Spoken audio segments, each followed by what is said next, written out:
to Dr. Tareq Abu Hamid, the director of the Arava Institute, to say a few words before we start. Tareq, please go. Thank you, Tali. I hope that you can hear me. I would like to welcome all of you to this webinar that touches upon a very important issue that combines climate change and energy poverty in zones that face conflicts. We all know that the consequences of the climate change impact the crime rates, the natural disasters, and also leads to poorer health outcomes, and also impact the violent conflicts around the world. The Center for Renewable Energy and Energy Conservation works on several projects. One of them is energy poverty and the impact of it on the region. We know that the average temperature increase that results from climate change that leads also to extreme weather conditions. It will impact significantly households that have low income, and they face several challenges in heating or cooling their homes. I'm looking forward to this webinar, the results of that, and I really would like to ask you to consider this webinar as the starting point for cooperation, regional and also global, on such important issue and other issues related to climate change or the water, energy, food nexus. The Arava Institute is an academic institution advanced environmental cooperation. We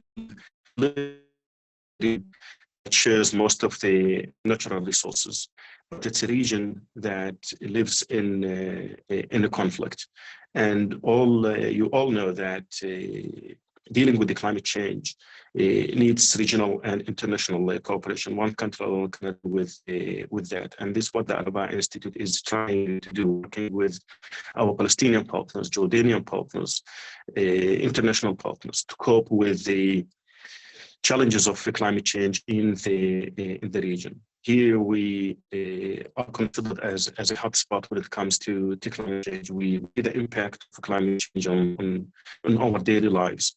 This is in major cities in the region and also in rural areas, and this is a field or a topic that we all should take into consideration: the impact of climate change, energy poverty in rural areas and around the world.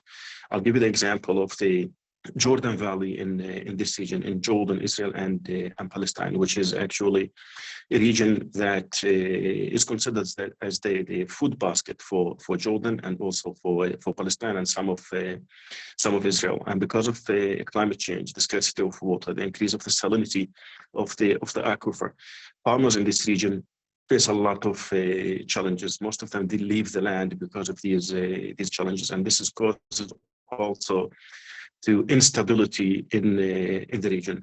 When we talk about climate change, we cannot ignore security. Climate change is not only an environmental issue, but it's a first degree security challenge for the region. Again, as I said, please consider this webinar as the starting point for cooperation. You have my full support, and I wish all of you a successful webinar and very fruitful discussions. Thank you.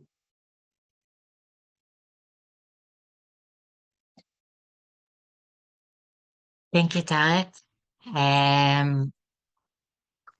So I'll briefly present myself as well. My name is Tali Zohar. I am the director of CREEC, which is the Center for Renewable Energy and Energy Conservation at the Arava Institute for Environmental Studies.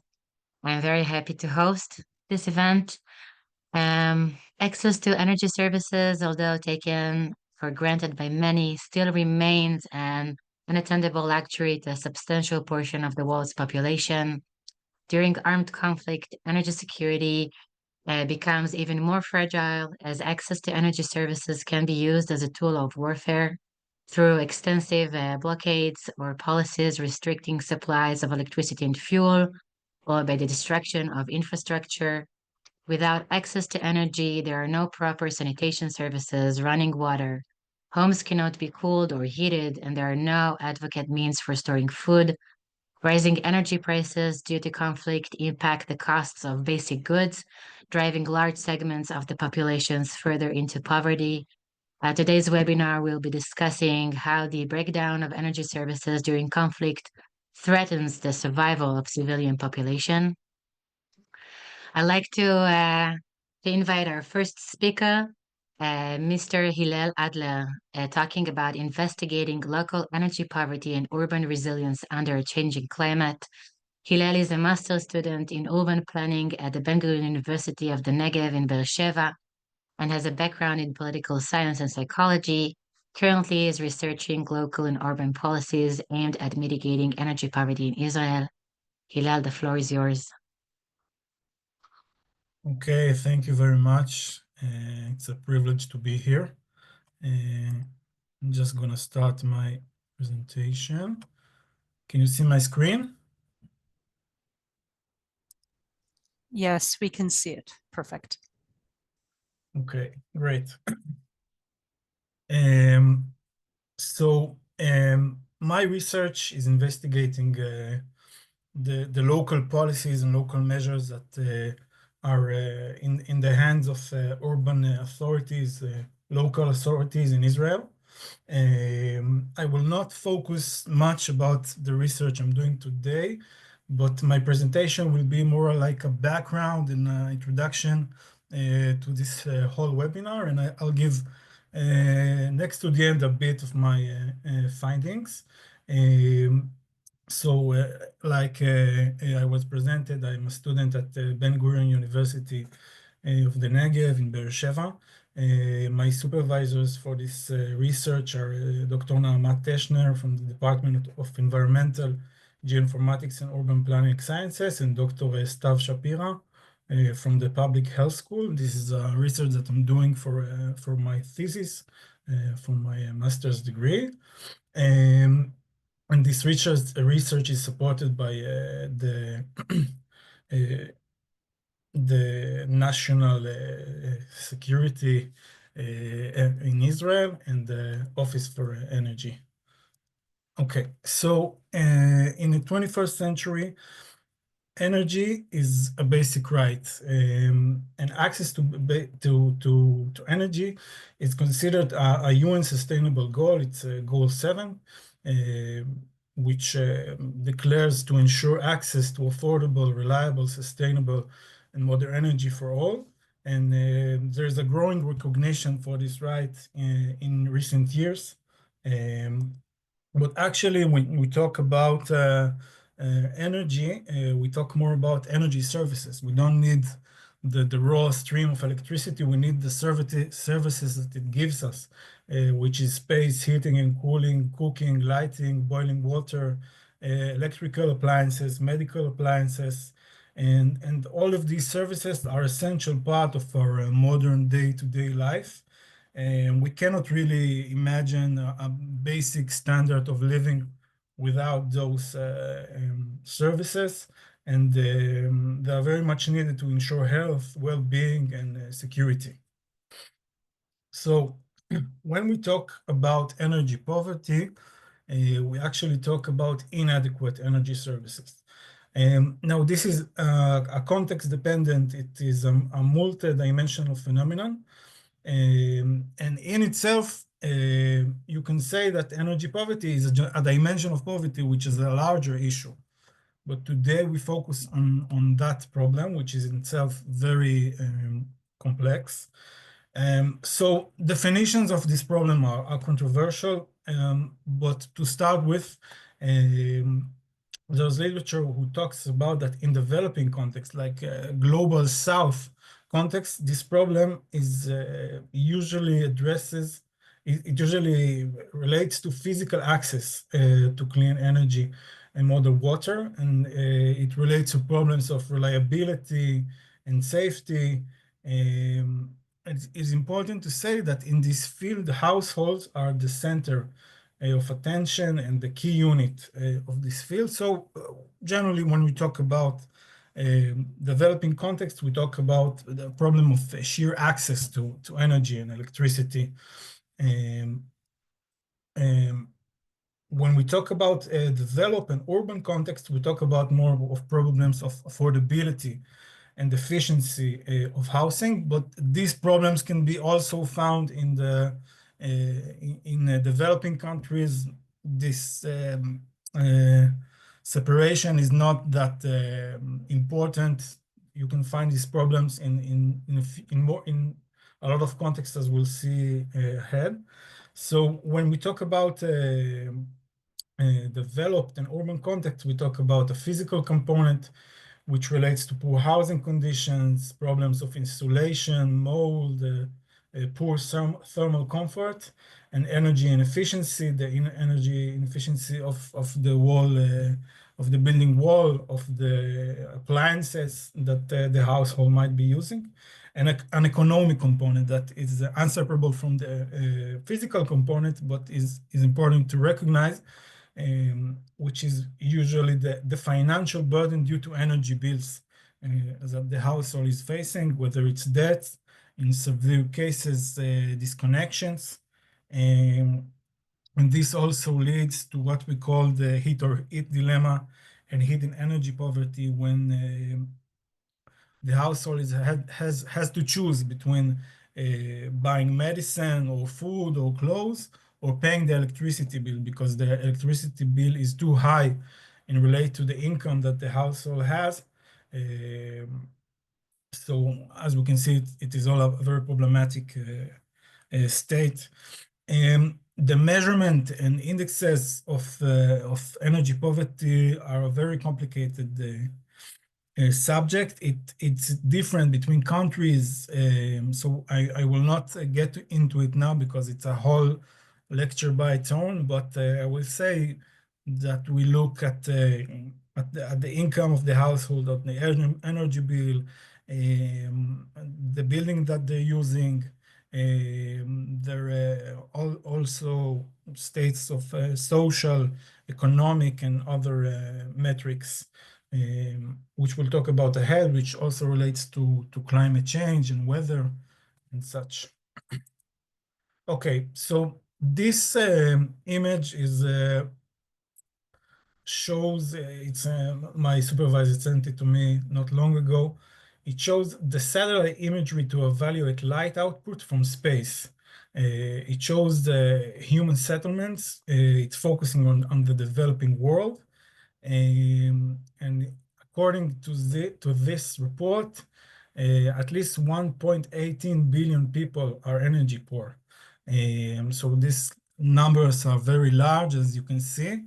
But as I said earlier, the measurement is a complex issue. So you can talk about the numbers, but we can see it's a giant phenomena. And this is the developing world, not urban context and developed or contexts, as we saw, which are a bit different.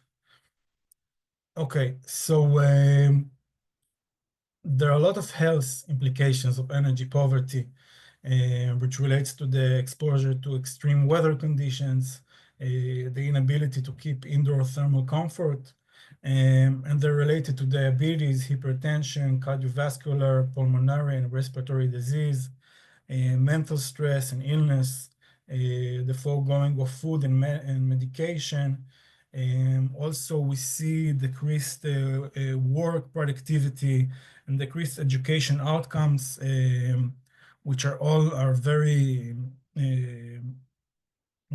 they pile up over the years. And eventually we see there's a lot of association with poor health conditions. And the vulnerable groups are elderly, children, which are more sensitive to hard temperature, to extreme weather, to women who in the third world are more need to cook with biomass, and they're absorbing a lot of toxic materials, low income, underprivileged minorities, a population in poor housing conditions. Okay, so to add to all of that, there is an interesting definition in the literature that talks about chronic energy insecurity, which is pretty much energy poverty, as I talked about it so far, which is a persistent inability to afford or access adequate energy services. But there also is an acute state of energy insecurity, which is a sudden disruption in energy access. But it's important to notice that they're not contradicting each other, but that groups and individuals who suffer from chronic energy poverty or insecurity are more vulnerable to acute energy insecurity. And for example, individuals who require supplemental oxygen, people who suffer from pulmonary disease or respiratory disease, who actually their life depends on access to energy. And when there's a blackout or a major event that suddenly stop this access, the consequences can be very harsh. And as we talked earlier, we saw that this kind of population are the one who are generally vulnerable. So these states put them in more vulnerability, and the implications are even more severe. Okay, so energy poverty is a problem that exists by itself, but we see major risk exacerbators such as war, climate change, energy crisis around the world. When we talk about climate change, when we talk about the Russia-Ukraine war that raised energy costs worldwide. We've seen in Lebanon in the last few years national electricity blackouts multiple times, and in Europe heat waves that had major consequences. And of course, Gaza, in the last year, we can see something interesting that I found that shows the electricity before and after Israel stopped the electricity stream. Actually, I don't know what the situation now, but I'm sure we'll hear about it more today. So we see that this crisis has disproportionately affect the most vulnerable. And in Israel, we see that vulnerable groups are both vulnerable to energy poverty and missile attacks. We saw in Shforam not lately that a missile that hit the house, the woman was inside a sheltered space, allegedly, but she was killed. And we see in Bedouin communities there's much less shelters, and they're generally less protected from that. And also, we see, for instance, in the Bedouin communities, an extreme cases of energy poverty, which very much resemble to what we see in what I talked about in the developing world, even though they live in a Western country, sort of. So, how much time more do I have on the guide? You should start wrapping things up, I think. Okay. So generally, we see that countries are failing to adequately address crises of the 21st century. Sorry, Hillel, you have another 7 minutes. Ah, okay. Sorry, my mistake. Great. Okay, so we see that countries are currently failing to adequately address the crises of the 21st century. Whether it's climate change, inequality, poverty, and in the recent years, we see that war is becoming again a major risk for human life. And we even see more that from my research, when I go to the field, I talk to people who work in local authorities, who work with people in poverty and in the environmental and climate units inside the municipalities. And they say that the war has even pushed further away from the agenda issues related to poverty and climate and energy and the environment. So in response to that, maybe a bit of an optimistic side, we can see that local authorities and communities play a key role in building resilience around the world. This we can see especially in climate and energy resilience policy. And this is a lot because local authority have a closer interaction with the residents in the city. They have the capacity to implement policy or demand actions and resources from the national government, and they can facilitate collaboration between different actors within the place that they're located. So I won't get much into my own research, but I just say that I studied the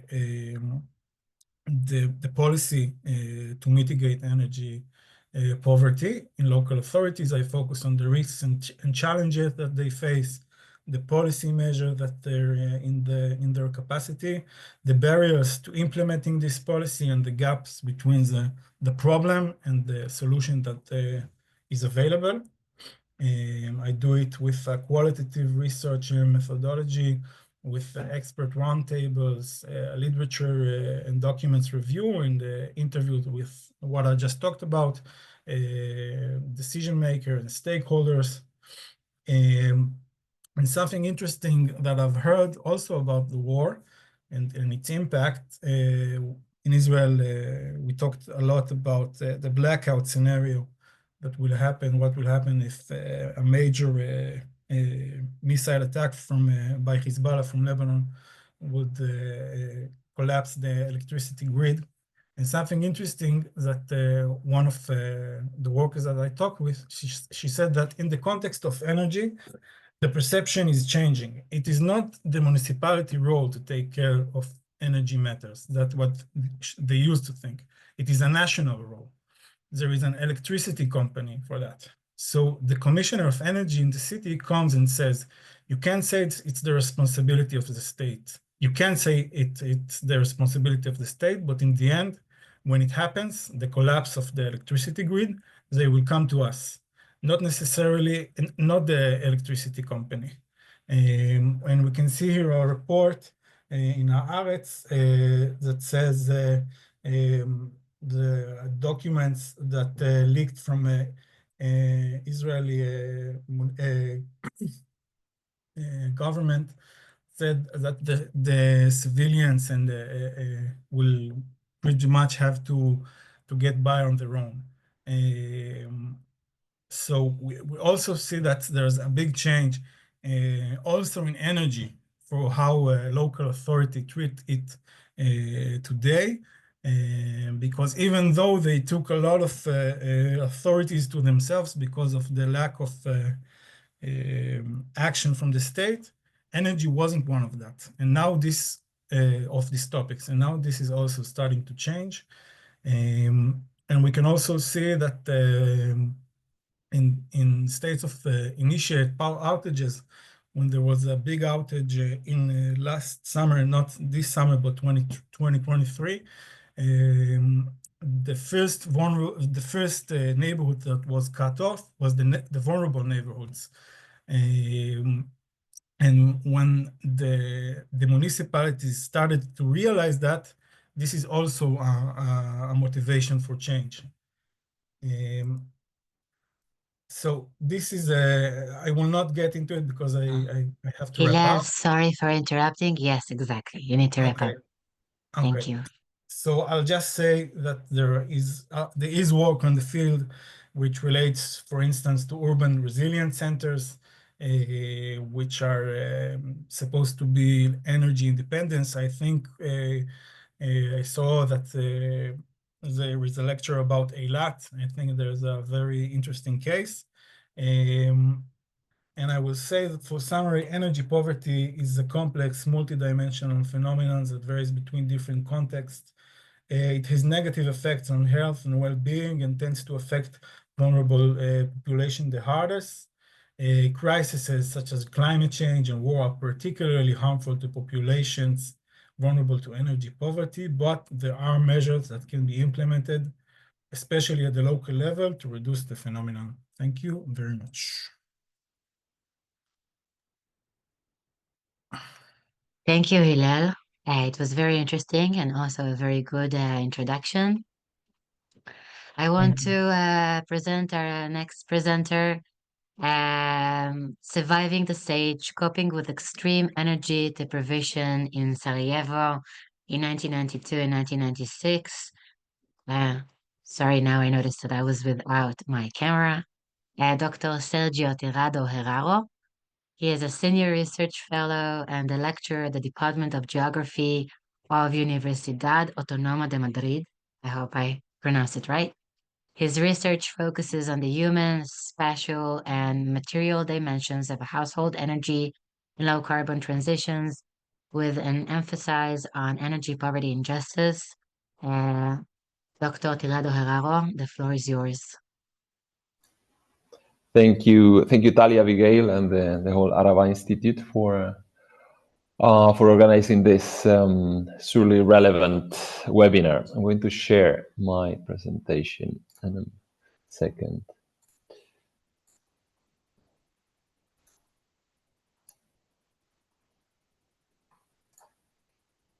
Okay.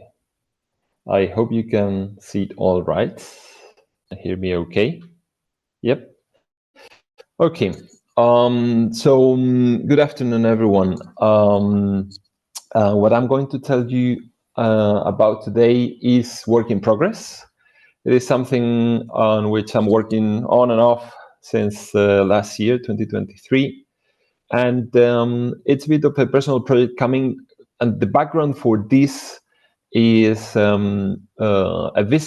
meeting we had in Sarajevo with the Cost Action Engager, which was an EU-funded network of energy poverty practitioners and researchers that was running from 2017 to 2022.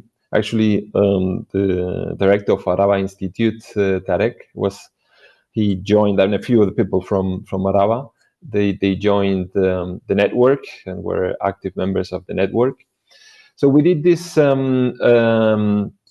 meeting of the Cost Action Engager in Sarajevo, the capital city of Bosnia and Herzegovina, in September 2018. And during the days I spent there, I visited a few of these museums of the Sarajevo siege. This part of the Bosnian war, I mean the encirclement, the surrounding of the Sarajevo city, and how civilians survived the siege. And a few items caught my attention there because they had to do with energy technologies and domestic energy services. As an energy poverty researcher, which is what I've been doing since basically the year 2009, I thought this historical evidence could be assessed, could be researched from an energy poverty perspective. So what you can see on this first slide is this handheld solar and manual radio that was exhibited in the World Childhood Museum in Sarajevo, and speaks of the sort of energy services that, beyond very sort of easy to think energy services such as heating, cooking, this is interesting. I mean, sort of relevant evidence is coming up, and indicating that there are many other functions that energy provides in wartime conditions that are very important. So a bit of the background. As you may know, the city of Sarajevo was surrounded by Bosnian Serb forces for a very long time. I mean, it was more than 4 years. And it was not the harshest urban siege in the 20th century, but it was apparently the longest siege of a European city. So you had roughly the population of 500,000, 500,000 people that at the beginning of the war, that were subject to very severe and sustained shortage of essential goods and services. And by this, I mean not only energy, but also food and water. And as we will see later, as I will tell you later, this was very, very much part of, I mean, there are lots of nexi between energy, food, and water. And it was also a very widely reported war. And the Sarajevo siege specifically, lots of journalists were there. They were flying in and out through the UN-held Sarajevo airport. And there's been lots of sort of legal research about human rights violations, war crimes in the Bosnian War, including the Sarajevo siege and the whole ICT, International Criminal Tribunal of the former Yugoslavia. Not an expert in that, but there's lots of information about that. But there is also some academic research on the life conditions, the everyday life conditions of civilians that have been researched, but never from an energy deprivation perspective. So, considering all this, I thought it would be really interesting to do this retrospective examination, sort of historical examination of the of historical evidence. It's 30 years ago, basically, of the lived experience of civilians under what can be considered war-imposed extreme energy deprivation. So this is very much a case study, historical case study, and you can consider Sarajevo as sort of a wicked natural experience. So what happens if you make people go for a long time through imposed and severe shortage of energy and other basic needs like food and water? And my take on this is I'm very much trying to look at all this from the perspective of civilians that endured the Sarajevo siege. So this lived experience approach, qualitative understanding of the everyday lives, routines, decisions, coping strategies, technologies that people had to put in place to apply to the new conditions created by the siege. That's sort of the methodological, overall methodological approach for this research. So what the sort of evidence I'm working with, and this, as I said, this is work in progress. I have retrieved 51 items, video and paper items from the Open Society archives and the Library of Central European University in Budapest. This is where I did my PhD, so I sort of I knew there was something there that was interesting to. The archive is very rich, and I knew it was a good place to look into. Then I did, with a research assistant, a field visit 1 week to Dubrovnik, Mostar, and Sarajevo in July 2023. We visited 6 museums. We did a guided tour, and in addition, we collected all that evidence, mostly photographs. And then other additional sources. As I said, the Bosnian War was widely reported. So there's actually lots of books, diaries, documentary film, newspaper interviews with live testimonies of the Sarajevo siege. And this is just a sample of the sort of stuff I'm using. You have, lots of short or not so short reports in European and US news channels, and a bunch of stuff coming in video format from 2 collections of the Open Society archives. We are going through that with the help of a research assistant. We are viewing, transcribing when needed, and coding all this material with, we do sort of doing inductive approach, so letting codes come appear from the bottom, from the evidence. This is also a sample of this, of the non-open society my own repository of items, documentary films, a couple of good or a few diaries that have been published over the past 30 years with the personal stories of children and grown-ups during the Sarajevo siege.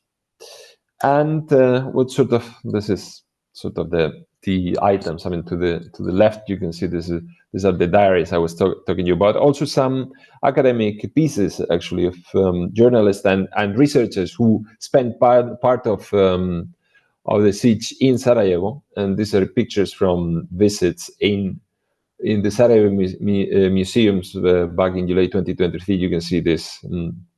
I mean, these energy improvisations, these makeshift technologies, oil lamps, this little stove made out of can of tin food, I mean, humanitarian food aid. This is the sort of stuff that you can see in these Sarajevo siege museums.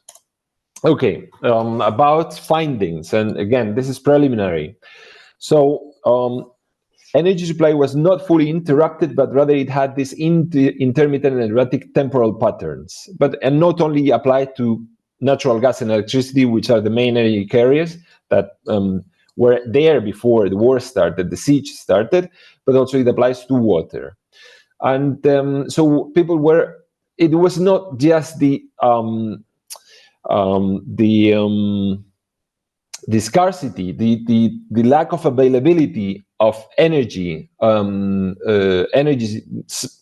carriers. It was the unpredictability of that sort of unavailability, what really what appears as a very significant impact on civilian population. Of course, people adapted, and you can see there, people, when they had electricity, they did everything. They were, if they were living in a multi-apartment building, then the elevator worked, so they could bring out buckets of water. They started baking, they started cooking, they started washing with the washing machine.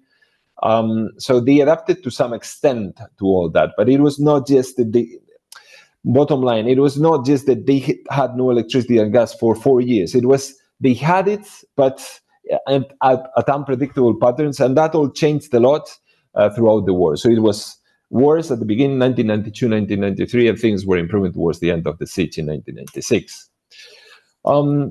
As a very important energy service, lights. I mean, Sarajevo is a city in which the sun sets at 4 p.m. in winter. Something that I am understanding from reading and going through all those items that I mentioned is that for many people, war was boredom. They didn't have much to do. So any energy services related to entertainment and socializing were very important. And that's why it shows these couple of citations there. So light was important for socializing and also for reading. Especially children were very sensitive to boredom, and they complained a lot about all that. At the bottom left, you can see that's a gas light. So it seems that at some points during Sarajevo siege, natural gas was more easily available than electricity. The supply was more stable.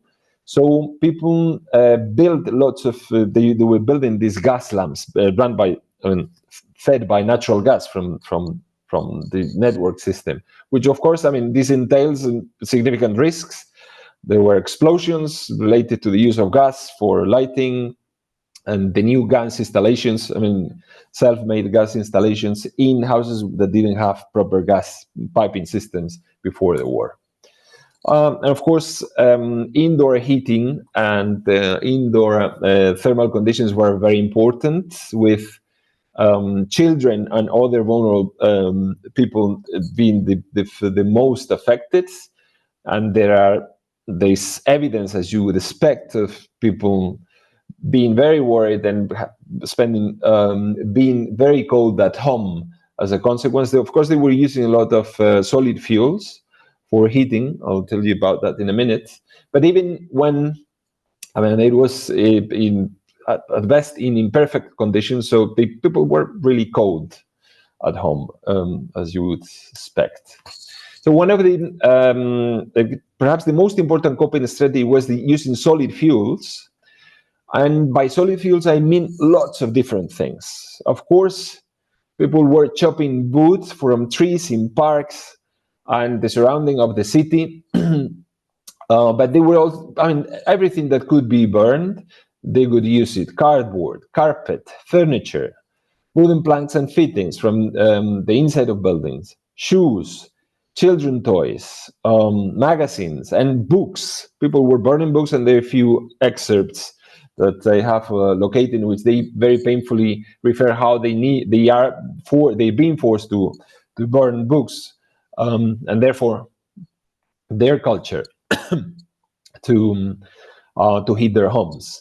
And there were, I mean, in this print screen, I'm not sure if you can see, there is a person, I mean, up here, it could be 4 or 5 meters above the ground, and 2 other people below. I mean, there is significant risk of doing, I mean, getting wood or whatever solid fuel. And this person could have easily fallen from the tree, but also you would have, at some points and in certain locations, you would have the risk of being hit by sniper fire or by grenades by surrounding Serb forces, right?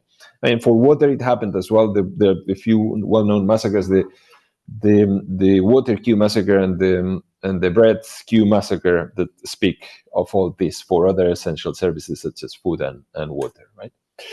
Then speaking about food, people were hungry to some extent. I mean, there was all the humanitarian aid food, but many people, I mean, I found quite a number of citations in which people, they would tell they were hungry and they lost weight. And of course, that affected when food can be seen as a source of endosomatic energy. You didn't have, you were cold, you had to walk a lot to get to places, and in addition to that, you didn't have enough food or you had inadequate food for the sort of life that being at war entails. People also realized that different types of food had different energy requirements for cooking. And for instance, eggs and meats were very much appreciated because they provide lots of energy, and you don't need much energy to cook them, unlike pasta or rice, which is typically the main component of humanitarian aid food aid packages. There's this funny video in which a man gets a package sent by a relative from outside Sarajevo, and he's complaining that this person said chickpeas takes lots of firewood and therefore money to cook them. And he was complaining, why didn't she send meat, which is it has much better energy balance ratio. And then food and cooking are not just about providing endosomatic energy to do the stuff you need to do throughout your day, but also they bring people together. So coffee, I mean, there's very significant coffee culture in Sarajevo, and people, they wanted to drink coffee, they kept on drinking coffee, and for that they needed energy as well. And what happened as well is that there was collective cooking taking place. So they, in some way, I mean, they were socializing around collective cooking, but people were sharing stove to cook different meals at once, and that's something that appears from the evidence reviewed. Then, speaking of the water energy nexus, quite a few of the reviewed items speak about the pride of Sarajevans, how they like to keep themselves clean and tidy despite what was going on around them. And of course, that was very challenging because they needed energy and water for that to happen. Because hygiene and cleaning, especially washing clothes and personal hygiene requires ideally heat and movement and water, right? So you can see that people at some points in summer they were cleaning their clothes in the Miliatska River. That's probably towards the end of the war when there was not so much fighting going on, and all sorts of, as you can imagine, coping strategies to they were making do with whatever they had they could for providing this energy or water services. Then this is something that I was not expecting when I first started this research, is the importance of energy for communication and entertainment. People were very... Yeah. Sorry to interrupt. It's super interesting, but you have just 2 or 3 minutes, so we can have time for questions as well. Sorry. Yeah. Thanks for the heads up. I was not following that. So people would very much appreciate having the energy for radio, for TV, especially children, for entertainment. They also needed radio for communication. They didn't know what was going on in other parts of the city. What was to communicate with people, relatives, friends outside the city, and for all that, energy was needed and was not always available. Then you got also the emerging theme that comes from the evidence reviewed is that the energy can be seen from a social relation lens, meaning that there was lots of cooperation and mutual and self-aid, people helping each other during the siege, but there were also, and this is not very coming up very clearly in the evidence, but there are some instances in which you can see people fighting for a tree that belongs to a neighborhood, and someone from outside the neighborhood, this is the video I have here, I won't show it, someone from outside the neighborhood comes, chops down the tree, there is a fight between the people involved in all that. We cannot romanticize the conditions they were living. People were helping each other to the extent that they could, but it was a bit of every man for himself. So there was that as well. There was altruism, but also conflict and profiting. People selling petrol and firewood for very high prices in the black market. That happened as well. Okay, so my last slide here. In summary, what the evidence reviewed confirms, because that's something that we knew, that this war-imposed energy shortage had very significant health and well-being impacts for the population of Sarajevo, but it also shows that people responded with resilience, ingenuity, and all sorts of technologies and coping strategies to respond to those conditions that mitigated to some extent the impact, but there were very significant impacts. Something that appears was the energy improvisations. These makeshift technologies that I haven't gone into that much detail, but it's specific for lighting. There's lots of, and cooking, lots of wartime technologies deployed to provide energy services under such circumstances. I wonder to what extent we can call this energy poverty, in the sense that it has very different drivers of energy poverty in non-wartime conditions. Incomes, prices, and efficiency, to some extent, they may apply to wartime conditions, but the drivers of the conditions in a setting like the Sarajevo siege is they cannot be easily translated there. But I believe we can extreme cases of energy poverty, non-war-like conditions, they can be at least compared to what happened in Sarajevo or in other locations, sort of wartime locations. I believe also that the evidence collected can help provide expanded scholarship on human rights violations or the human rights implications of energy-related warfare. Lastly, there are also these very pessimistic scenario about energy deaths and environmental collapse that could be also informed by this sort of evidence that this research like this provide. Okay, thank you very much. Sergio, thank you very much. It was very interesting. I have one question for you. From the audience, do you know if the international aid programs learned and implemented lessons from Sarajevo? For example, what kind of foods to send?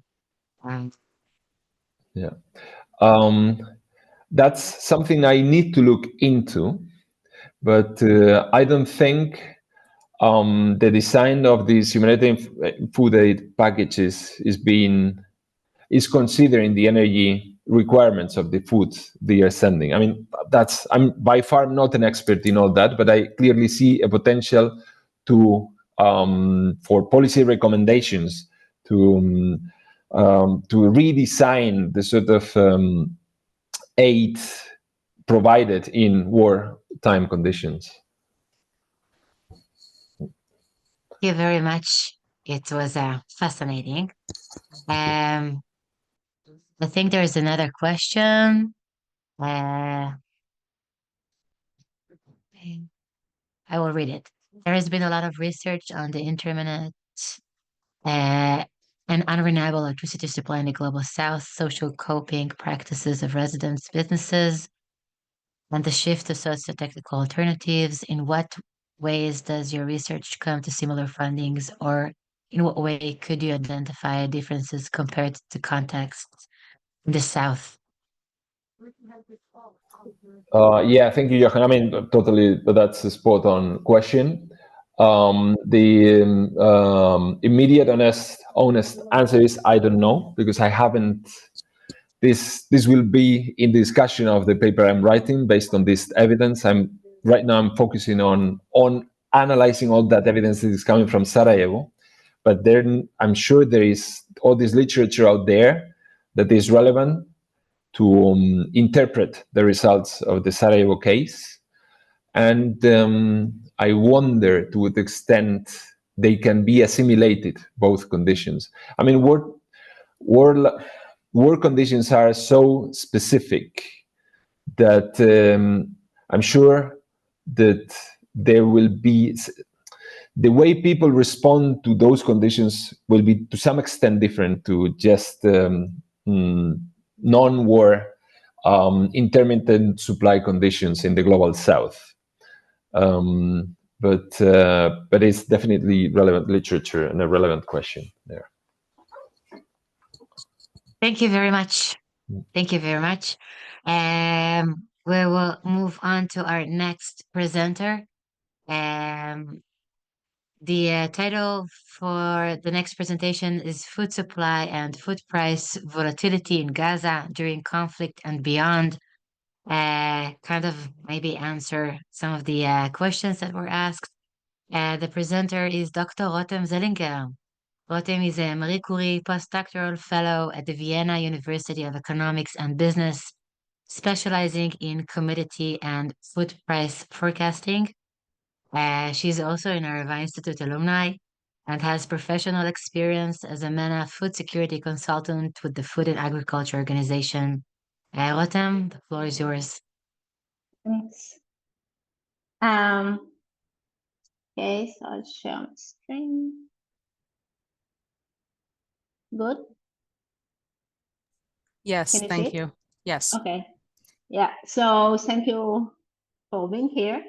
As said, I'm Rotem, and today my main research is basically doing forecasting for a food and agricultural commodity. I'm trying to build some tool to do that.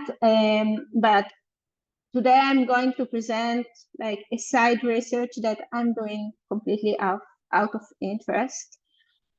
So in this presentation, I'll be talking about the security challenges in Gaza and how these challenges are affected by economic and political factors. So since 2007, this is when the Gaza was politically divided from the West Bank. It has faced blockades, conflicts, and heavy reliance on food aid. So just to give you an important factor, bread is an essential food in Gaza and in the whole region of the Middle East and Northern Africa.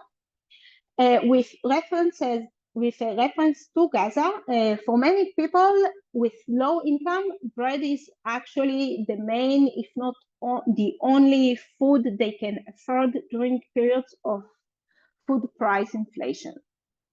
In fact, bread is so important that countries across MENA MENA is the Middle East and Northern Africa, have adjusted their policy to ensure that it stays affordable, especially after the events of the Arab Springs.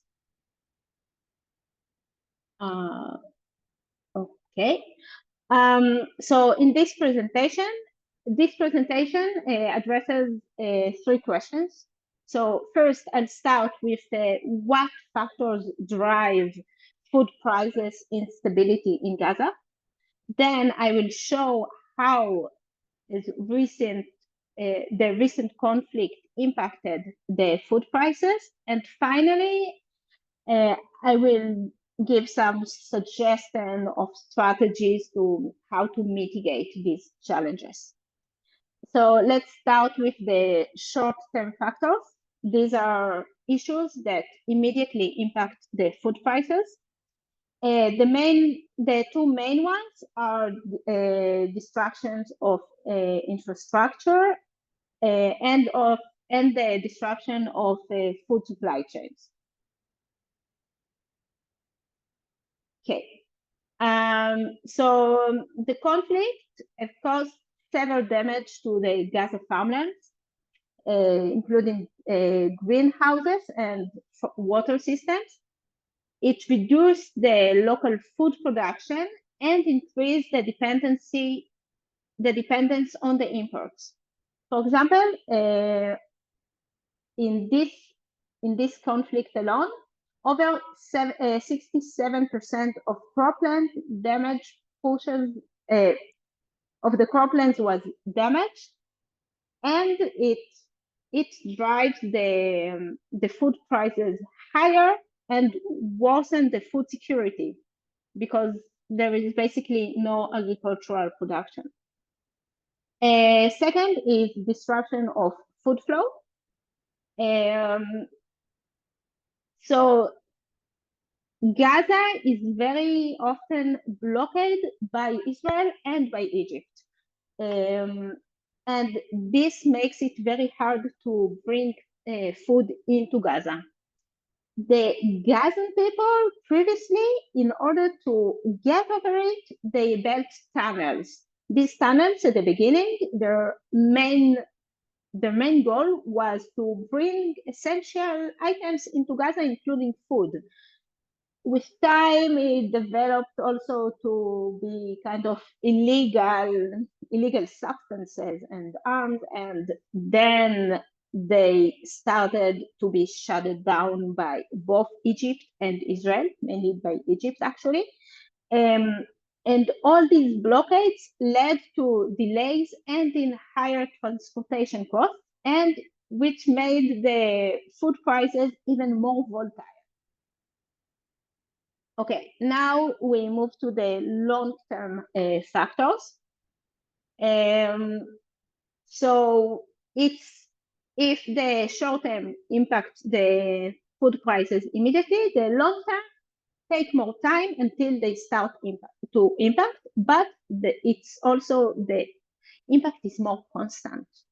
Okay, so this includes displacement, withdrawal of international aid, and corruption. So we start with displacement. It disrupts displacement disrupts the food production and supply chains. This means basically that farmers cannot have access to their land. Families lose their homes, their income, their ability to buy food, and over time it leads to poverty, malnutrition, with many people relying on imports because the farmers could not access their fields. And these imports, so more imports or more demand to imports and becomes more expensive. Second, it's expulsion of aid organizations. Just to give a little background, after the Hamas won the election in Gaza,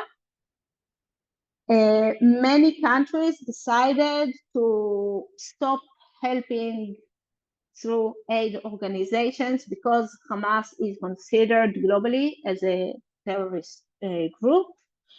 So the withdrawal of these aid organizations also worsened the food insecurity. Basically, farmers in Gaza lost access to seeds, to fertilizers, to technical support that was given to them by these organizations. For example, during the 2014 Gaza war, wheat prices were very high due to this insufficient aid. Okay, I'll move forward. Then there is the corruption and aid mismanagement of, this is the government level. What corruption does is basically distort the markets, and which in turn raises the food costs. The aid, sometimes it doesn't reach the people who really need it, and this makes the food prices more unstable.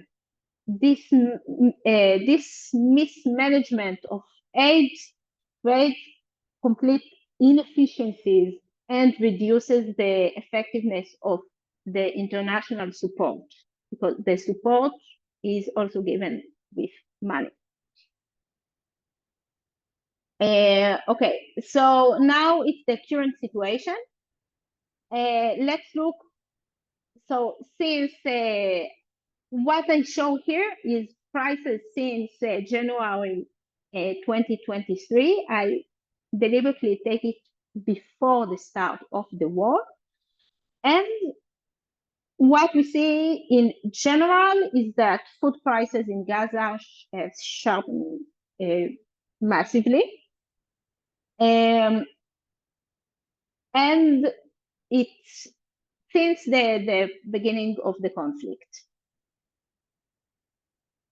Okay, so I divided the food into locally produced and imported food, and we'll see the differences. So in the locally produced food, I show here bread, chicken meat, and olive oil. So chicken and olive oil have really high, like they became very, very expensive. Chicken prices have surged by 133% and olive oil by 126%. These increases are due to damages in infrastructure and the resource shortages that make the local production extremely low. This situation actually highlights how the conflict and resource scarcity directly impact the essential food. Bread, however, has not been impacted by the war. In fact, bread prices in Gaza have remained very low. It's lower compared to the West Bank, for example, during the whole period since 2007. Okay, so now let's move to the imported food. So the imported staples like short rice and semolina, which is the couscous, face significant price differences based on the origin. So, for example, the short grain rice rose sharply, while the long grain rice, which was supplied by aid, remained quite stable. With sugar, which is imported from the European Union, it's very volatile, as you can see. So sugar is the orange one. And as for wheat and milk, both are imported from Israel. So this is kind of interesting. Wheat is imported by Israel, and the prices of in both countries are similar, and similar by the changes. I mean, and it's pretty much correlated with the global wheat price and the shekel US dollar ratio.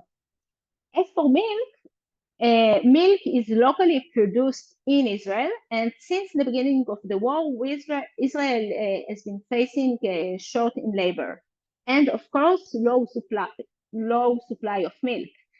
According to the Israeli Bureau of Statistics, milk prices in Israel are quite stable, which means to the Gaza case that milk exports to Gaza have been reduced. So this reduction in export was to protect the Israeli consumer, and at Gaza, it means that it led to shortage and to a price increase. Okay, so to wrap up, basically propose the mitigation measures. It's very obvious. Well, we have to strengthen the local agricultural infrastructure and help farmers to rebuild, so to promote the local production, to improve the efficiency and transparency of aid distribution, so it reaches the people who need it the most. This has not been happened until now. And third, to reduce reliance on imports by support the local local food production and resilience. Well, yeah, that's all. Thank you.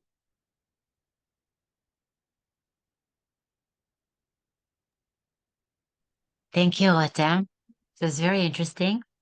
I have a question. It was very interesting, though I would like to also know a little bit more about the energy and food relation.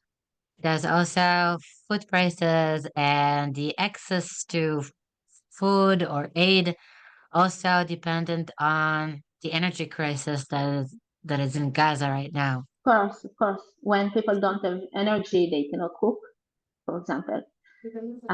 So as the previous speaker said, if you have rice, you need to cook it. If you don't have energy, you cannot cook the rice, you cannot eat it. This is one example. Two, if you don't have a fridge, how can you keep your food? How can you cannot eat fresh food? And yeah. Does it also impact food prices? Like there are graphs that shows the connection between the relation between the two? Normally, yes. In Gaza, less.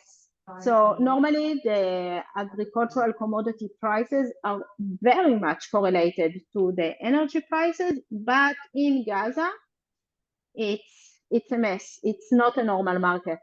So this is also something that I checked at the beginning because it was obvious in every country, the food prices are very much impacted by the global energy prices, but not in Gaza. Very interesting. Thank you, Rotem. Thank you. Very important presentation. I see that we have another question. Recommendations seem very long term. What happens with the immediate need for food relief, and how does short-term food relief influence long-term improvement and resilience? I'm not sure I understand. So food relief right now, it's the food aid, right? But in the long term, after the war, I think this is, so everybody now is aware to the immediate need for food, but in the long term, in order that Gaza will not face such a horrible situation as today, they need to know how how to do it themselves, how to be independent. So they need to produce the food. They need to be less dependent on food imports. It's not only for them to learn, it's also to enable them. For example, I said about the not to ruin their fields, for example, or yeah, they cannot develop in such situation. So it's both, it's different impacts. Okay, thank you. I'm assuming it also correlates with their need to be energy independent, and I think this will also come up in one of our talks later on. Thank you, Rotem. Our next presenters talking about the Georgian electricity power system resilience study will be presenting Mr. Giorgi Vakhtangadze. I really hope I pronounced it right. And the colleagues, Dr. Nino Lazashvili and Mr. Giorgi Amuzashvili. Giorgi is the Director of Operational Modes and Dispatching and a member of the Board of Directors in the Georgian State Electrosystem. With 14 years of experience in power system planning, Giorgi is currently leading the planning process of Georgian Electricity Transmission Network and System Resilience Study. Giorgi, the floor is yours. Thank you. I hope the presentation is also seen well and my voice is also sounds well, right? Yes, if you could just come closer to the microphone, maybe. Okay. That's now worse. I think you may have just unplugged it. Sorry. Nope, can't hear you at all. Sorry, Georgi. Can't hear you at all. Nope, no, can't hear you. Ah, Georgi, we can't hear you at all. we can't hear you. Georgi. No, we can't hear you.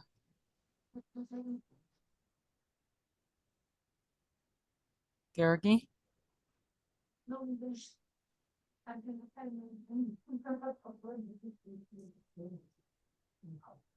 Georgi.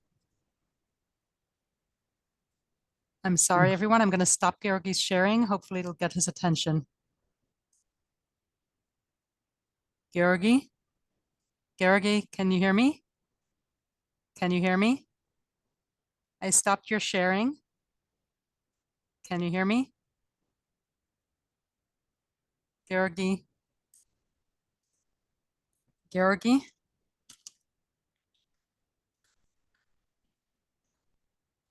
I think Georgi's microphone and speakers have gone out. I am sorry for this.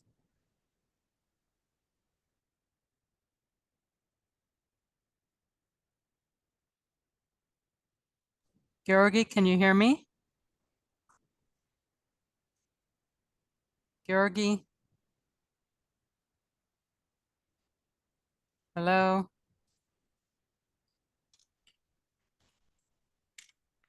Georgi?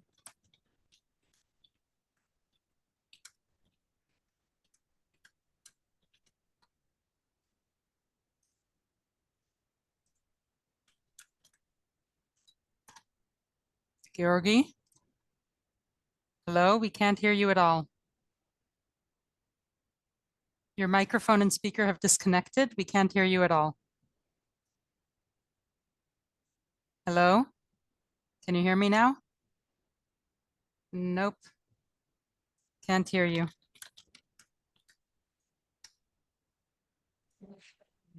Giorgi, hi.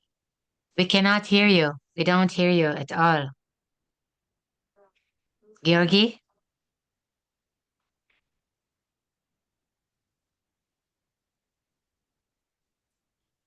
Tali, maybe let's go on to the next person and we'll go back to Georgi. Okay. Okay. Safiya? Yes. Safiya, unfortunately, we have to. I hope that you're ready. Yes. 1 minute. I just want to make sure that he's not seeing us. Does he understand there is a problem? Okay, he shut down the camera, so maybe they're trying to fix it. Safiya, I will present you. 1 minute. Okay. Mrs. Safiya Many will talk about the energy scarcity amidst armed conflict, the Israeli-Palestinian case study. Safiya is a national program assistant in the Deleuze, I hope I pronounced it right, Policy Institute, a Moroccan think tank. She holds a master's in public policy and governance and focusing on poverty and inequality. Safiya, the floor is yours.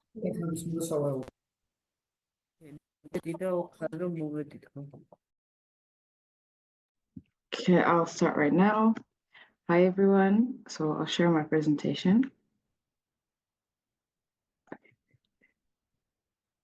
So hi, everyone. I hope you're all doing well. Today, we're going to present, we're honored to present on the topic of energy scarcity amidst the armed conflicts with using the Israeli-Palestinian conflict as a study case. We would like to point out that that our presentation doesn't stem from personal opinions, yet from a global perspective, coming from researchers outside of the region, mainly from North Africa.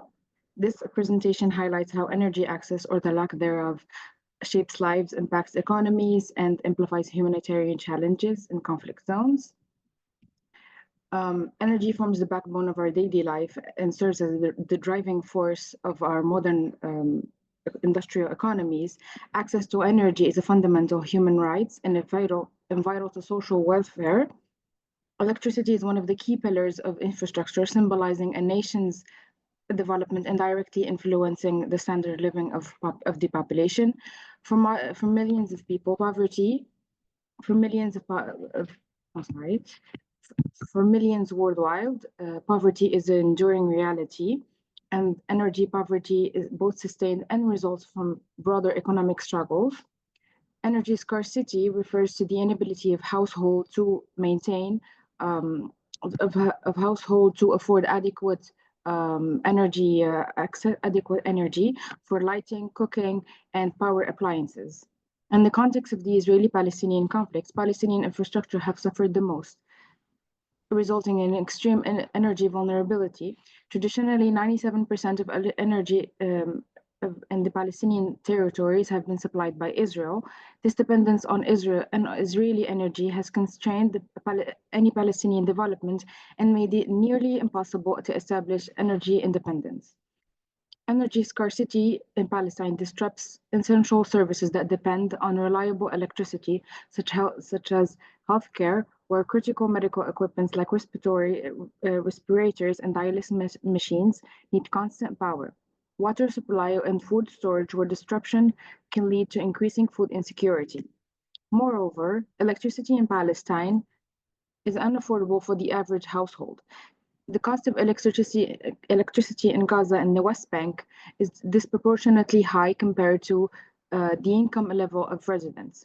With unreliable grid power, many Palestinians resort to generators, which release toxic emissions, worsening air quality and leading to respiratory illness, particularly in dense populated areas.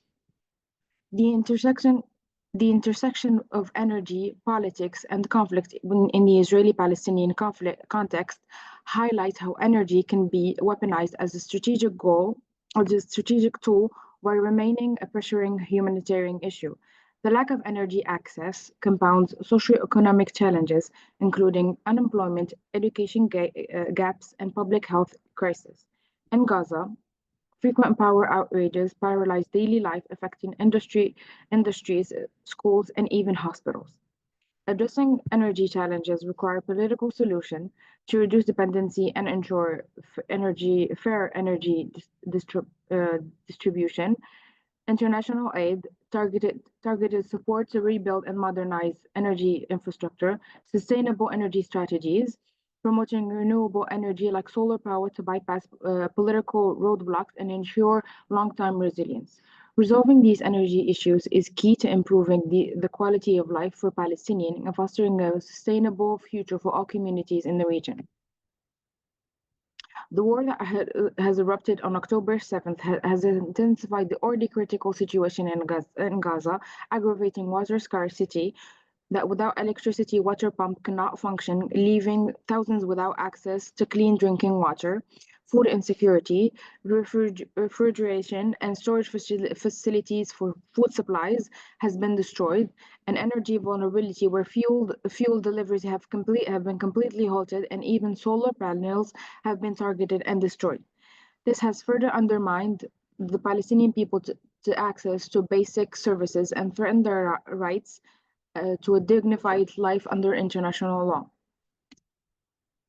The energy crisis has devastating consequences for essential services, particularly health care. Hospitals, where many rely on solar power system with battery, cannot function without these solars. And as you can see in the image, the solar powers for the Al-Shati have been targeted and completely destroyed. Fuel blockades, where Israel blockade on fuel imports cripples hospitals, water pumps, and cooking system, and even transportation. The lack of energy alternative forces Gaza residents to depend on pollution sources, diesel generators, kerosene lamps, and wood-burning stoves, which all release harmful pollutants. Consequences worsened air quality, increased respiratory diseases, and high mortality rates among vulnerable populations, including children and the elderly. Last but not least, energy scarcity in conflict zone is just not a technical issue. It is a humanitarian crisis intertwined with political struggles, socioeconomic disparities, and environmental challenges. Resolving these issues requires global cooperation, sustainable solution, and a commitment to upholding human rights in the face of adversity. Thank you.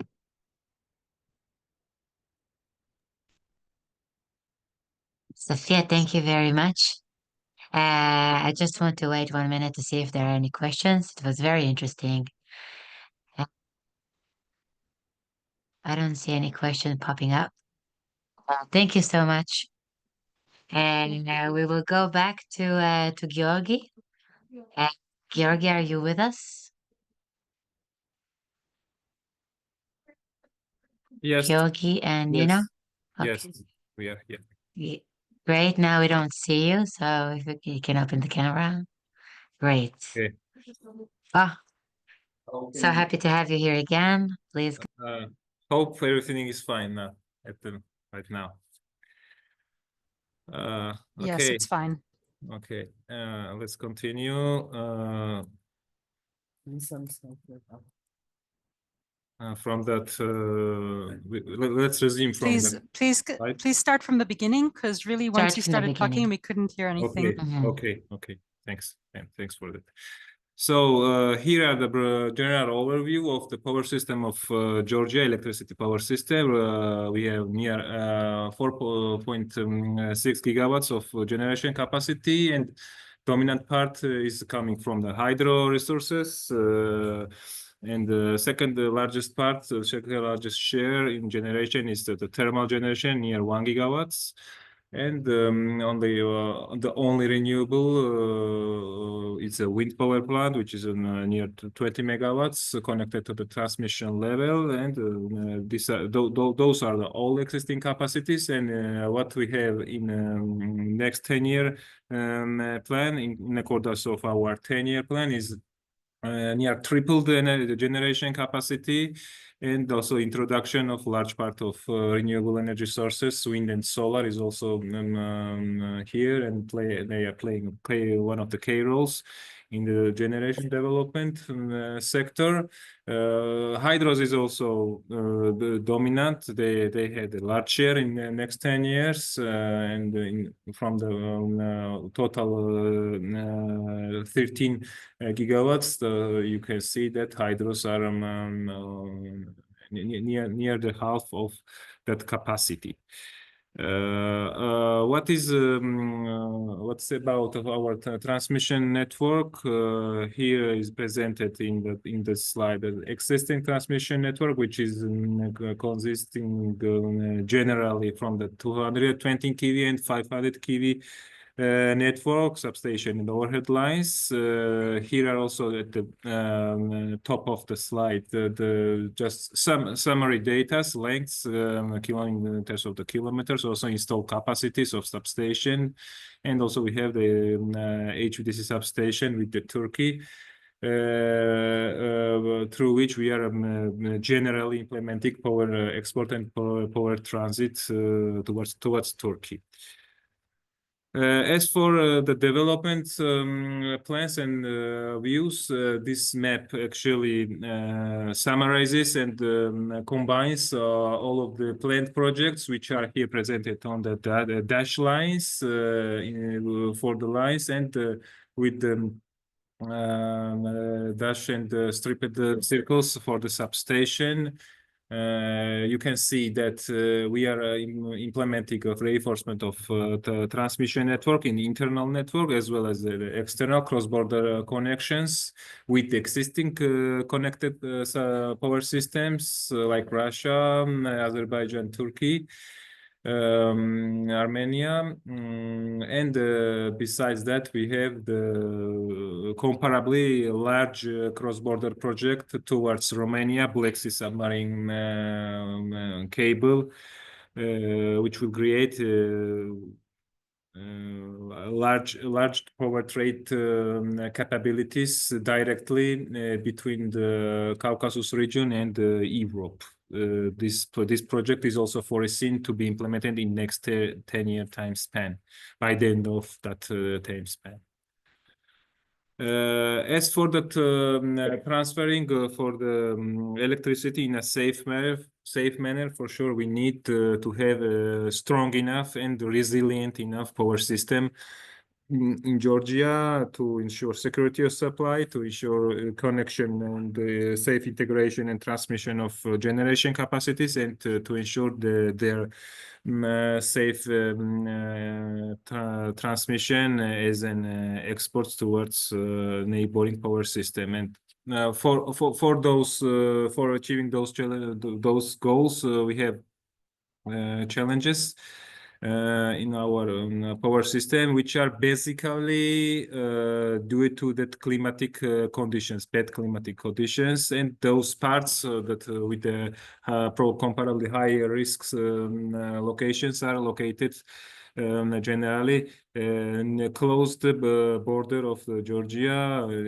Right now on the slide, for example, you can see that high mountain regions of Zemosvaneti region, or one of the region from the West Georgia, and the existing power transmission line, which you can see.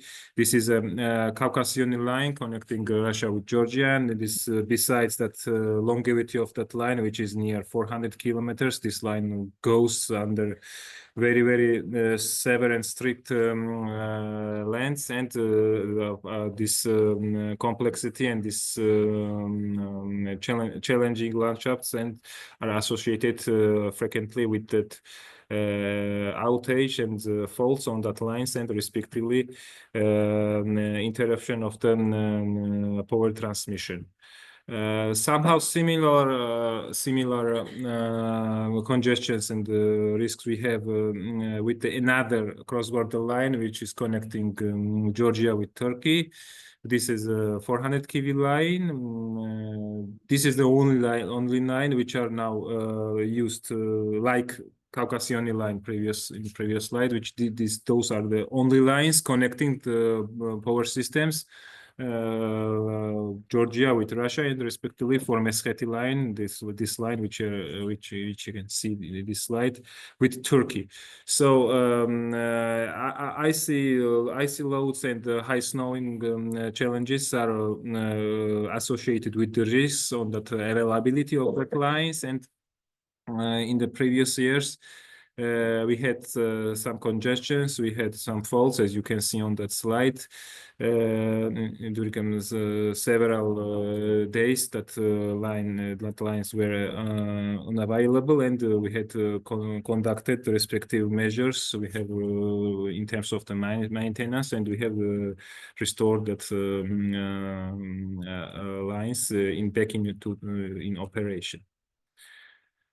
Similar of that is from the upper Swaneti region, from the Zemo Swaneti region, is the Koparak lower voltage level line, IPARI line, which is also associated with the risks of the high snowing and ice loads, and in some periods we had to do the maintenance and the restoring of that line's repair works, and everything was completed successfully, and this line now operates as it should.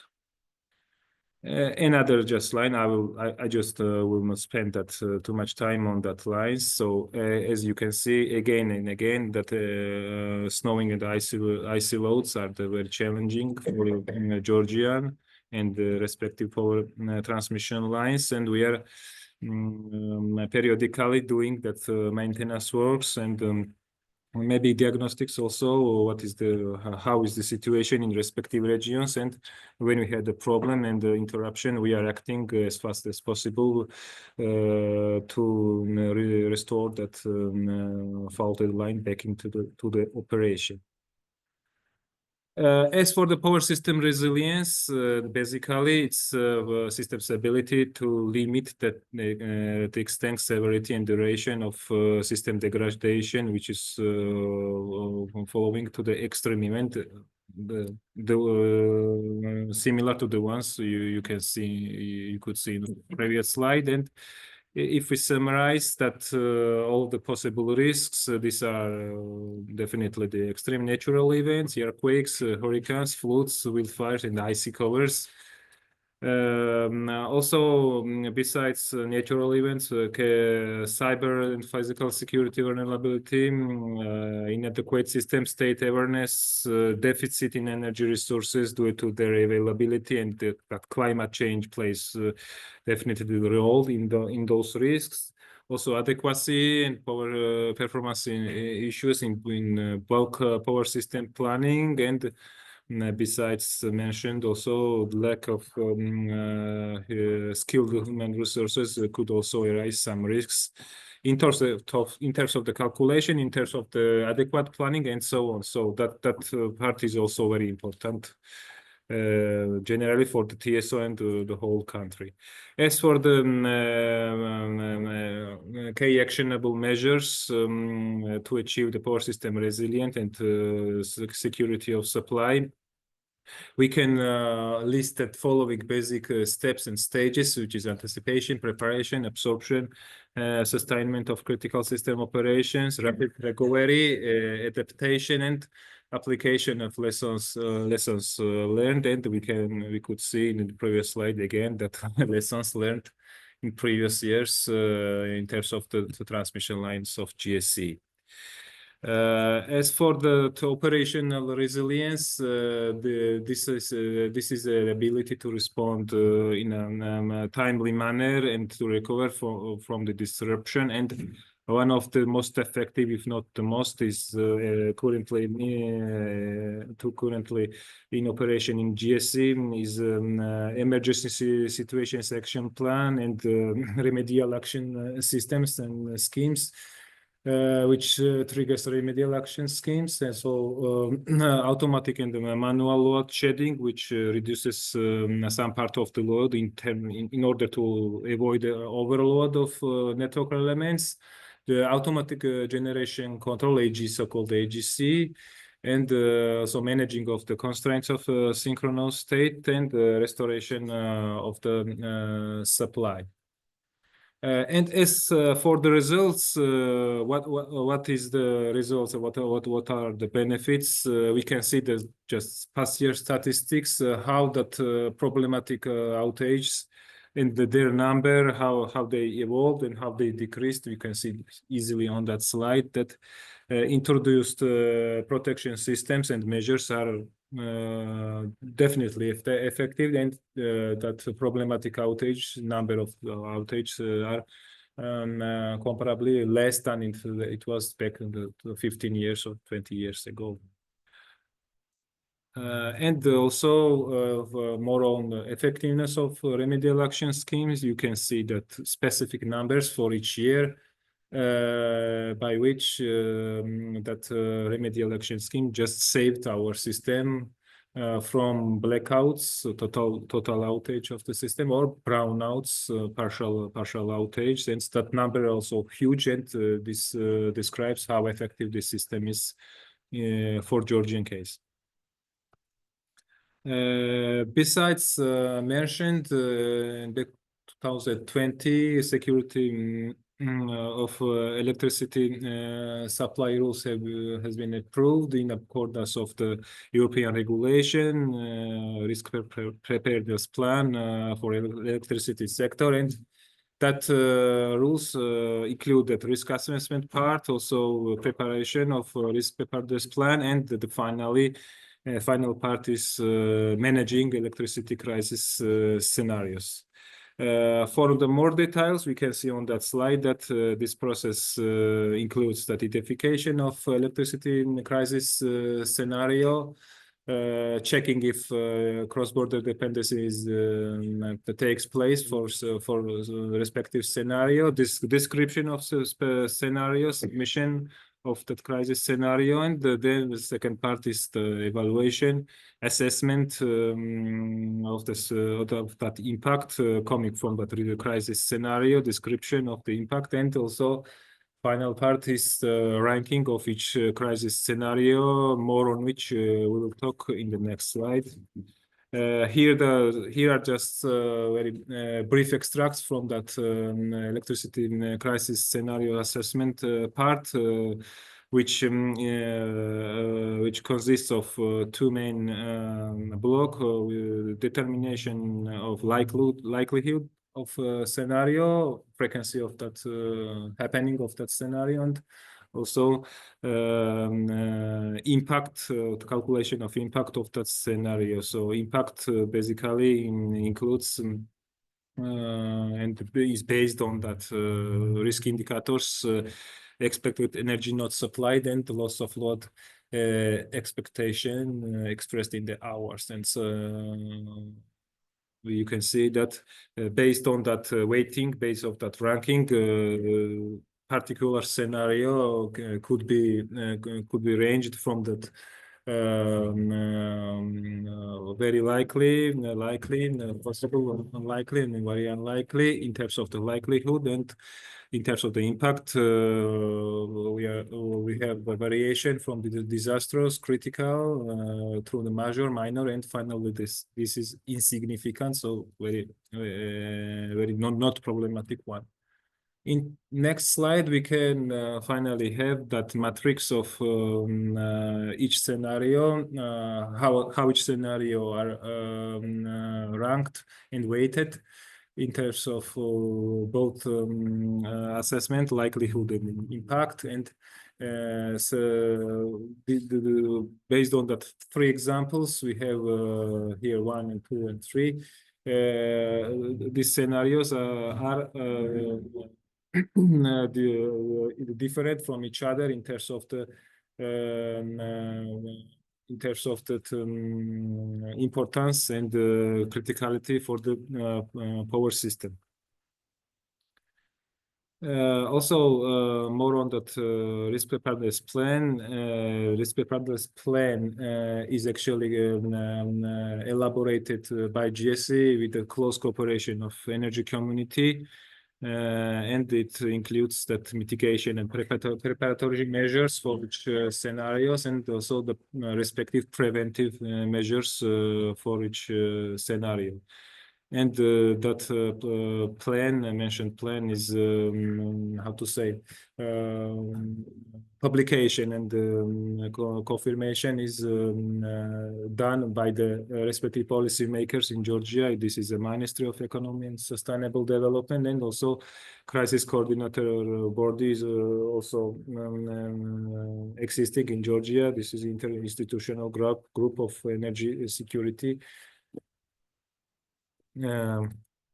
I think that was basically all from my side. That was the brief overview of power system for the plans of resilience, how we think to achieve that power system resilience. We are also planning to start in near future power system resilience study, which is comparably new for the whole Europe, not only for Georgia.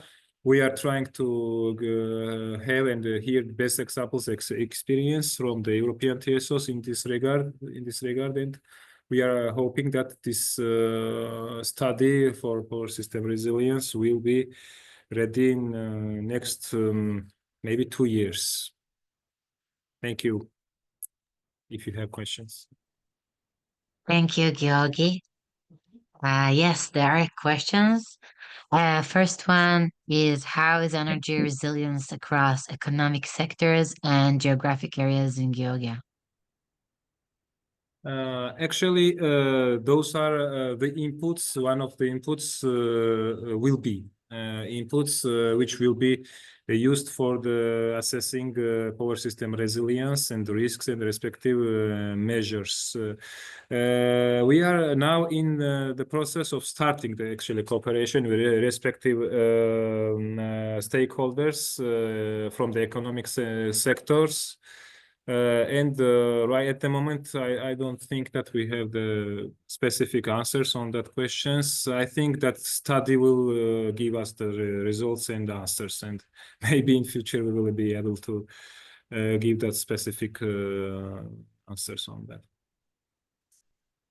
Thank you. And another question is part of the planning is to have the areas decentralized, to have decentralized regions maybe, or I don't know, planning to have microgrids in cities, etc.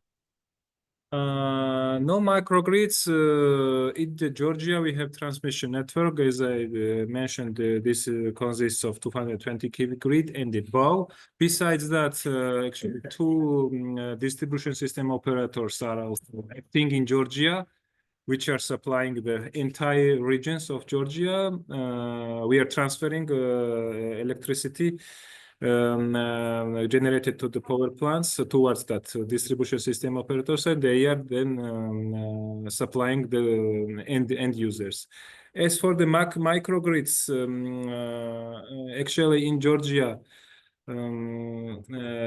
we have small renewables connected, both generally solar power plants connected to that distribution network, and their limit is actually up to the 500 kilowatts, and I think this process is also organized and controlled by the Regulatory Commission of Georgia. And this is a process of netto metering for which that respective application parties and the developer parties are benefiting directly from that process. But no, the further plans of microgrids or maybe in the smart grids and no further maybe how to say actual plan in terms of the dates are available in the Georgia. And are you planning to increase the percentage of renewables? Yes, definitely. If you could see that numbers, we are planning to introduce. I think more than more than 2 or 3 gigas maybe in next 10 years. And if we have that nowadays the clean energy part, clean energy share in total generation portfolio of 75%, then after that, that percent will go beyond 80%, maybe up to the 90% of generation coming from clean sources. So basically, we are nowadays, as said, clean generation country, dominated by the hydro resources, and hydro will be accompanied with the solar and wind as well in the future. Let's see what will happen next. Sounds amazing. Thank you very much. Thanks. Thank you. It was very interesting and very informative. We will now take a 10 minutes break. We'll be back 2 minutes before 3 for the remaining presenters in the next session. I hope to see you all back. Thank you. Yeah, I think that we're okay to go. Recording is back. Assaf, welcome. I will now introduce you to our audience. Coming back from the break, we're moving on with the energy independent neighborhoods, urban resilience in times of crisis. Our presenter is Mr. Assaf Admon. Assaf has been the head of the Eilat-Eilot Environmental Unit since 2009. He holds degrees in environmental health and energy policy and management. Assaf has initiated and managed various projects such as Green Neighborhoods Project, and he is leading the current Horizon 2020 and Europe projects and Eilat Environmental Unit. Eilat is participating in the 112 smart and carbon neutral cities, doing very nice work. Assaf, the floor is yours. Thank you.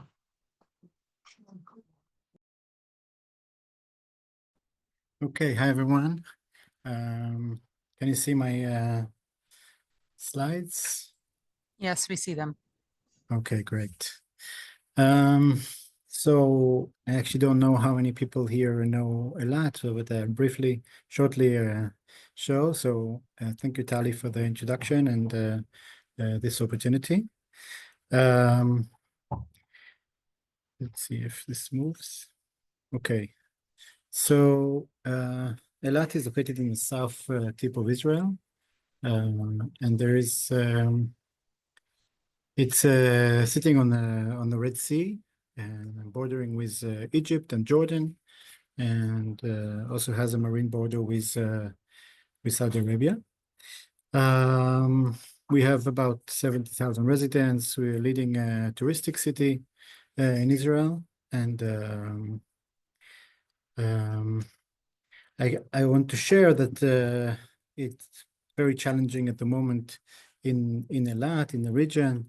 Abraham Accords, a lot of initiatives, some connected to oil transport, but we are doing our best to take care of the Gulf, Aqaba Gulf, and also Eilat in the 7th October has become a refuge city for many citizens from Israel that had been under attack, also from the north and also from the Negev. So it's been a big challenge. Today, only a few have stayed, and maybe I'll talk about it a little bit later. The journey that we are on regarding climate issues and sustainability, from my point of view, starts 2012, and a few very specific important milestones in a way. We had our first European project in 2014. We signed the Covenant of Mayors. We started working in the Horizon 2020, now Horizon Europe, and had quite a few projects I will show now. And in 2022, I think, we joined the mission of the Horizon Europe called Climate Neutral and Smart Cities. And we have a goal to be climate neutral by 2030. Just a couple of months ago, we were approved with a label, which means our city carbon contract was approved, and we are now one of 50 cities in Europe, or also outside of Europe, like us, associated, that have this label. And this is very important for us, and it's a very big milestone at the moment. So today, Eilat and Eilot region, mostly Eilot region, are producing 100% of the electricity in the daytime. The demand comes from solar energy that is produced in the region. Our goal, as I said, is to become 100% climate neutral until 2030, this is a very challenging goal, but we're working very strongly to get there. And we see this being part of this mission and having the label as a big opportunity to work strongly together with the European Commission and the partners, and try and create this change. So just a couple of words about our projects. So these are our Horizon projects. We are very proud of this, and it's a very important part of our work and our ability to create a change. But today I'll talk shortly mostly about one project we have. It's called Berlin. Actually not from Horizon, it's ENI CBC. I don't know who is familiar with this program. So I was asked to talk about resilience, energy independent resilience centers. So today in Eilat, we look at the city as neighborhoods, and we base our response for any emergency, if it's due to security issue or due to climate or earthquakes. We look at it we look at the neighborhoods, and we try to base our response by the neighborhoods. So Berlin projects actually aim to prove that it's possible to create energy independent buildings, and it worked out that Eilat city and Eilot, the neighbor region, have two partners in this project, and each got approximately 500,000 euros in order to create energy independent building. We both chose elementary schools, one in Eilat, one in Eilot region. And in Eilat, we chose the Elim school. It's the first elementary school in Eilat. You can see it right here. And we have not only put up solar panels, solar systems, actually 3 different kinds of solar panels in this picture. And we also have storage system and an EMS, energy management system. And this school today can work if there's it has no electricity from any reason, like I said before. The school can keep working day and night to provide electricity and to provide air conditioning. It's defined as a resilience center. And this is 1 out of 4 that we hope to have in the future that will be around the city. So if there's an earthquake or a very big heat wave or any other emergency that there's no electricity and people need electricity, they need coolness, they need water. So this is a resilience center and it's absolutely independent. Also, when you look at it economically, I'm sorry, this is in Hebrew, but this is 2019 on the right, and this is in NIS, in New Israeli shekel, the cost of electricity that the school has paid, and this is today in 2024 after the project is working and everything is so it's less than quarter than what it used to have to pay. And it's also mostly because of days of different maybe technical problems. Nofed Dome School in Yotvata in Eilat region.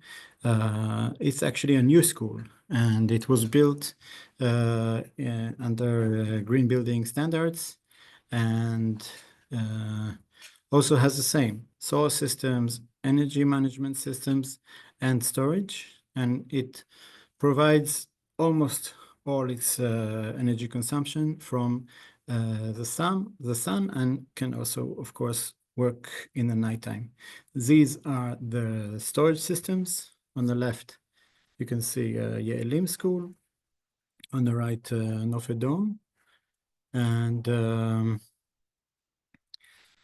it's actually quite simple, but as far as I know, these are the only schools in Israel. I don't know about other schools in this scale that are energy independent.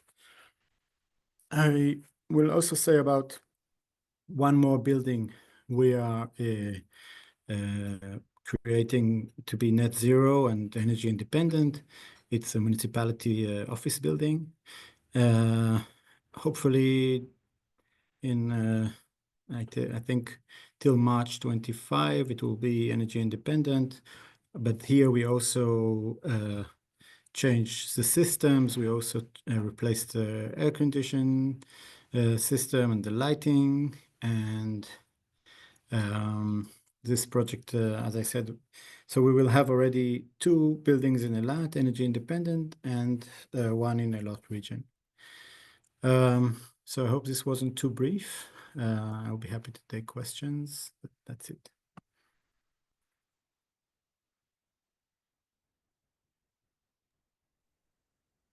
Thank you, Assaf.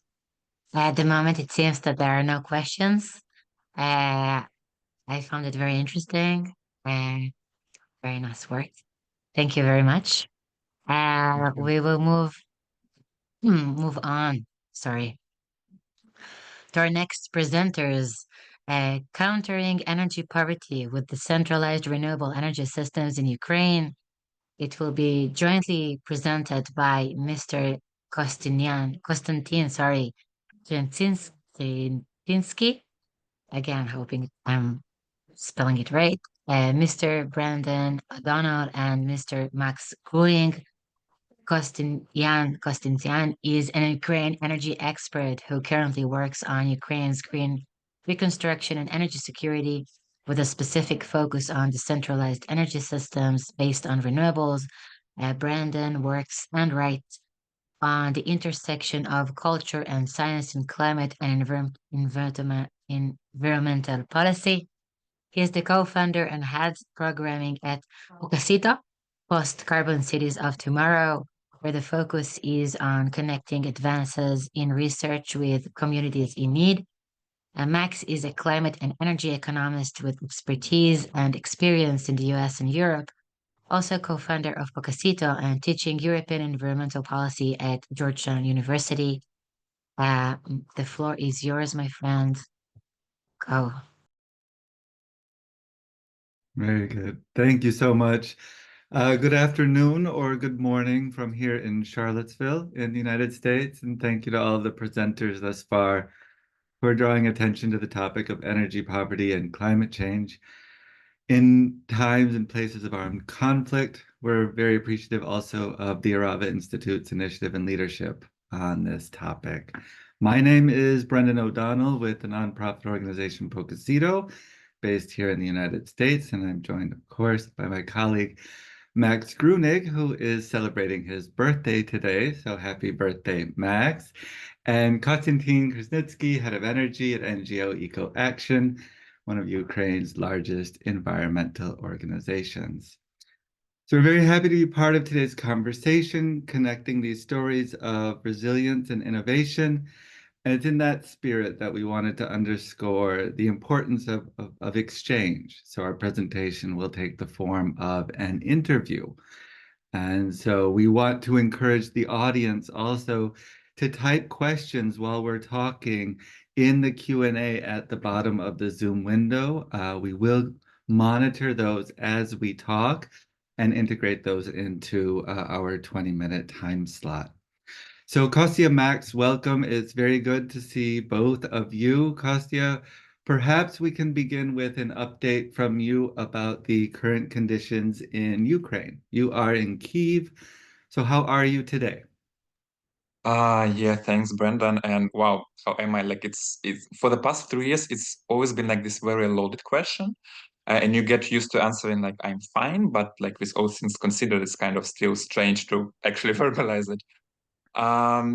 So it's winter, and in addition to Russia's continuous efforts to occupy more lands in Ukraine, in eastern Ukraine, in southern Ukraine, this year Russia escalated its attacks on our energy infrastructure, and the attacks have been happening since 2022. They were in 2022, 2023, but Russians targeted mainly our transmission systems, our substations. But this year they escalated and they started destroying our generation capacities. So coal power generation and big hydro. And just to look at the broader picture, since spring, since the beginning of this spring, there were at least 10 large waves of attacks on our energy infrastructure, which destroyed around 9 gigawatts of electricity generation capacity, which is equivalent to roughly half of what Ukraine requires during winter months. So basically, currently. And more than 75% of our coal power generation was also rendered inoperable. So it's kind of, I think Russia, and it's evident that Russia wants to use this situation and this kind of destruction as a way to influence Ukraine. And currently, there was a big attack of like 6 days ago, and they also targeted sub stations around nuclear power plants. So they don't yet damage any nuclear power plants, but they are trying to destroy substations. So basically, to make it impossible for the electricity to go from nuclear power plants to the consumers. And last week it was a very cold temperature, so -5, -7. And we had a scheduled cutoffs of electricity. So for around 6 to 8 hours each day, I didn't have electricity. We have online, we have the schedule, you know, basically the times in the day, so you can prepare, but still. This week it's better. The weather got warmer. Temperature has risen to +3, +5. So today is the second day in the row I don't have any cutoffs. But we are still treading on thin ice, and Russia won't give up its tries, and we are bracing ourselves for more attacks by missiles in the coming days and certainly months. I want to get to conversations or definitions about energy poverty and how the full-scale invasion since 22 in particular has sort of changed that concept in Ukraine and how you work with that concept. But just to follow up on what you just told us, in terms of countering or responding to these attacks on the energy infrastructure, what is the priority right now for you and for Ukraine? Is it to sort of repair and do a patchwork system to put those systems back online as quickly as possible, or to try to build something new or find a new way of making up for that lost capacity? Yeah, so well, basically all of the above, because yeah, we are focusing on the emergency aid, and from Ukrainian environmental organizations, NGOs, we also took part in this kind of efforts, helping critical social infrastructure like hospitals, water utilities, schools, to equip them with solar panels, with storage, with heat pumps. We already did several kinds of projects together with other organizations. So that's basically like this emergency response. But then it's also very important because in Ukraine it's very curious, like we have this now understanding, I think, that decentralized energy system will be a huge plus, because you can imagine, like post-Soviet Union country, we had still have a very centralized energy system. And we saw the minuses and downfalls of that, where Russia can actually like destroy it, and we don't have electricity, we don't have heating. So we have this kind of discourse in the society that, okay, maybe we need to think about more decentralized solutions, but there is still no, I would say, clear path and planning how to do it, even on the technical level. So on the one hand, I would say, yeah, it's emergency response and helping critical social infrastructure with renewables, and showing that renewables are also can help, because you can imagine currently, so our organization, traditionally, we have been focusing on the advocacy of ambitious climate and energy policy on the national level for years before 2022. And we have been talking about climate change, we have been talking about pollution, we have been talking about energy poverty, all the things. But since the start of the invasion, people now understand it's easier to communicate to people when they say, okay, I don't have electricity, I need other options. And renewables and storage, they can provide this additional, be part of the solution. So I think in that regard, the understanding changes and the communication becomes a little bit easier. But as we are approaching this emergency aid, we also try to consult with our government, with our international partners. But okay, look, yes, we can help communities. We can all do that currently, but we also need to think of new mechanisms for the future, for new development, new legislation, new everything to enable the development of renewables and energy efficiency measures. To think about more like 5 years in the future, maybe even more, because still we understand that the war will end, and we still presume that Russia will be our neighbor, so Russia will be intact. So what will happen in 10, 20, 50 years time? I think especially like my generation, we will always be mindful of this experience, and we will always be mindful, okay, Russia can attack again. And we need to think about all our infrastructure, especially energy one. We need to rethink how to rebuild it in that way. So I would say it's not an easy answer, as we are trying to focus on many different things at once, which I think is kind of also logical, because we're at war and we have so many problems at once. So it's like a mix of these emergency measures, but also trying to already talk about some kind of future. This year, we adopted the National Energy and Climate Plan, NECP, in Ukraine. So we are already talking about 2030. Our government talks about 2030, but we need to be prepared for that. We need to think about how to translate these emergency short-term efforts into a national policy. Yeah, no, absolutely. And I can see this is like a huge challenge. I want to come in with a more maybe tricky question, but since we're talking about energy poverty here in the webinar today, I mean, I understand war is in a way an equalizer that reduces some of the inequality, but we also know every society has inequality. So maybe you can say something about how this is for maybe the people most at risk in the population, the people in the lower income brackets or with less savings. How do they face this energy crisis in Ukraine? Yeah, I think, yeah, it's a good question, because I think the definition of energy poverty changed in Ukraine. I would say, like, in my opinion, definitely, because before the start of the full-scale invasion, yeah, we had these topics. We had topics of provision of social welfare assistance for people, for their utility bills, support of energy efficiency measures, we created energy efficiency fund in Ukraine. There is, before the start of the invasion, there was also this topic. It's still prevalent that our prices for energy, they're not market-based. They're being regulated by our government. So I personally don't pay a real price for electricity, like people in Germany or the US or other countries. So it was always the question that, okay, in the future, we need to make market reforms to bring the price to the real value. And that it means increasing the price, which also means that more people wouldn't be afford to pay it. So that was a question very prevalent before the start of the invasion, and it still is.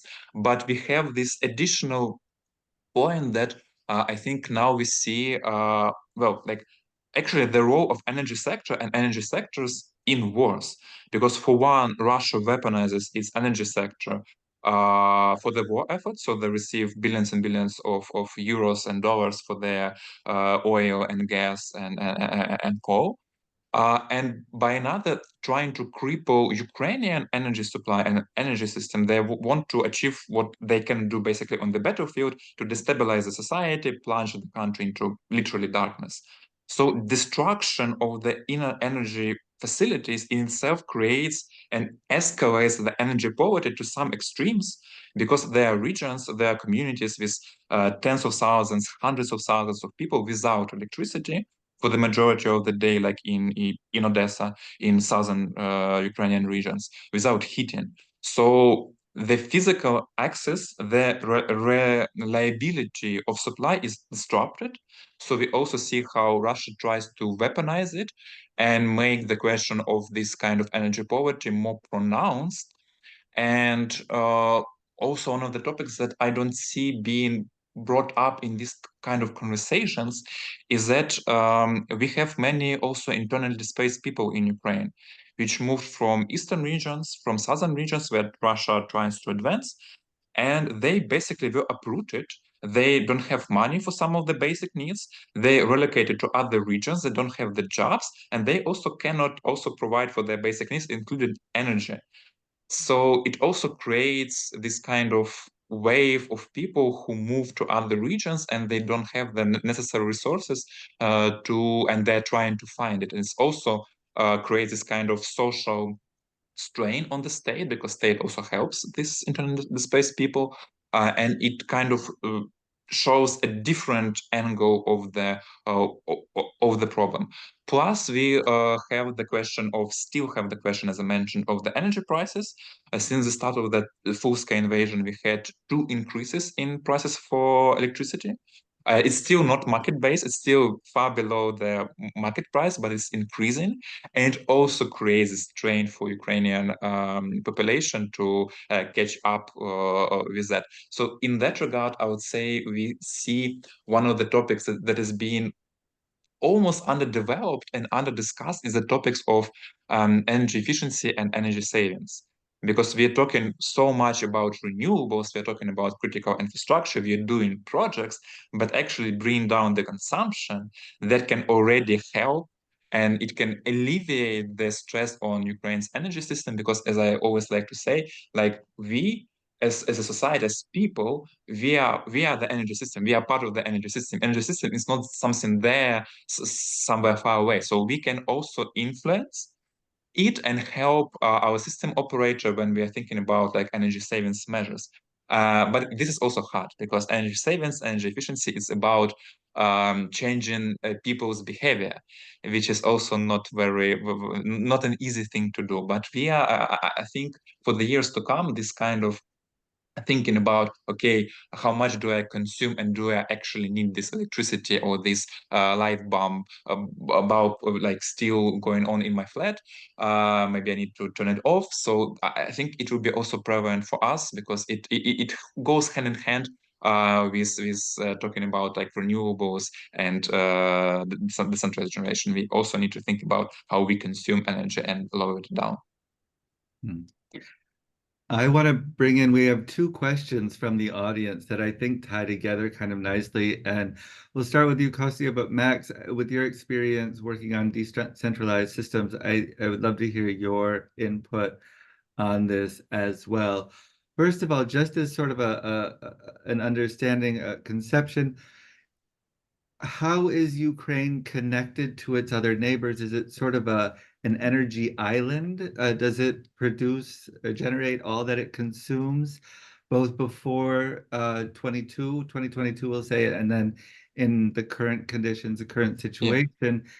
That's what, and then what, how would a decentralized generation infrastructure actually be safer, do you think? How would that be more resilient or less vulnerable to external attacks, for example, as we've seen? Yeah, so I'll start with the first question about our connectivity and the system in Ukraine. It's a fascinating topic because before the full-scale invasion, we had like a joint energy system. We were connected to Belarus and Russia. So for years, we have been preparing to disconnect from this system, from Russia and Belarus, and to connect to ENTSO-E, to the European, basically, energy grid. So basically to go into the European system. And actually, the first trial period of this disconnection happened on the 23rd of February, 2022, basically 6 hours before the start of the full-scale invasion. So when the full-scale invasion happened, Ukraine was in this kind of island. We were disconnected from the Russian and Belarusian system, and we were not connected to the European Union one. So I think for the 3 months, we were operating and successfully actually operating as an energy island. And I remember it also brings so many memories because when the invasion happened, the first job that I did, like working in the energy sector, we have been writing letters to European Commission and to our neighbors to connect Ukraine as soon as possible to the European energy grid. Because otherwise we are risking, like we already seeing that Russia is attacking our energy system, will be attacking. So it was the question of survivability of our energy system not being connected to the European one. And we understood that Russia won't connect us like back. So, okay, it was the question of time, how to do it. So in 3 months' time, in 2022, I think it was like June, we connected to ENTSO-E, to the European energy grid, energy system, and we are currently synchronized with the European system. And we have these interconnectors that we can, like there's a capacity that we can export and also import from Europe. And it also helps to kind of stabilize our energy system. It's not a lot. And I think in the future there are plans to expand. But currently it really, really, really helps. So yeah, fascinating topic. And currently, yeah, we are connected to the European. We integrated to the European energy system, and we will be building on that. And about the question of security of more decentralized system, yeah, I think it's the question of being able to generate electricity and heat closer to the consumer. So in the municipalities, after the reform of decentralization, Ukraine currently has almost 1,500 municipalities, communities. And if we create such a system that helps them produce and also consume what they produce in these communities, it can actually help, because it will be far more difficult for Russia to target each community with all the missiles and drones and everything. So when you have a big substation or a big coal power plant, everybody knows where it is. So you can Google all our power plants in Ukraine. There's like not a lot. So, and you can target them, what Russia does. But if we are talking about each community having their like new capacities for electricity generation, for heat generation, maybe heat pumps in district heating, it can really, really help, because Russia cannot target all of the communities equally, and it's not feasible. But it also creates the question, additional question, how to do it on the technical level. Yeah, we are talking about like decentralization, but the whole system is highly centralized. So on the technical level, how do you switch everything on the level of each community and a region? I think technically that will prove a challenge.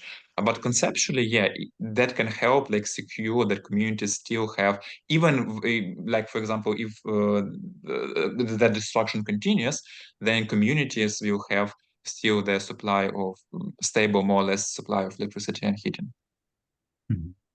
So there was. Mac, do you have a follow-up? Yeah, exactly. Yeah, there was a question about the basically the cybersecurity or the security against using the vulnerability of these new smarter systems, because of course, I mean, we have the old centralized system that is maybe, I mean, when you look back to the Soviet infrastructure, that's totally safe because there is no IT or very limited IT. And then we move to a system with a lot of tech involved. And I just heard this two statements in the news, not related to Ukraine, thankfully, but one was a hacker showed how you can get into rooftop solar systems just with a laptop and a mobile phone, and he accessed actually over 1,000 roofs and could have taken them down, basically. And then the other part is that some people in the US, they have these home systems with a rooftop solar and a battery for in case the grid goes out. But they usually communicate via Wi-Fi and internet then with the utility to balance with the grid, because they're still grid connected. So when the internet goes out, the whole system also usually doesn't work. So there's obviously more to that than one thinks at first. So what do you think about this, like trade-offs basically between smart and more vulnerable in that sense? Yeah, that's a great question, because I would also maybe a little bit correct you, because we still have some IT, because we had retrofitting. So actually Russia still attacks, also cyber attacks our energy facilities. And I think here we have a big experience that Ukraine can share with other countries, especially with the European ones, how to counter Russian attacks, cyber attacks. Because for the past 3 years, our Ministry of Energy and Rotem, our nuclear operator, has been living with this kind of attacks on the system, because we still had some retrofitting and some IT installed. So I think in that regard, we already have some experience on the centralized level. On the decentralized level, yeah, that's like, it's $1 million question. Like, how do you assess? I think after first of all, you need to plan for that. And second of all, you already having that in mind, you can also develop fail-safes.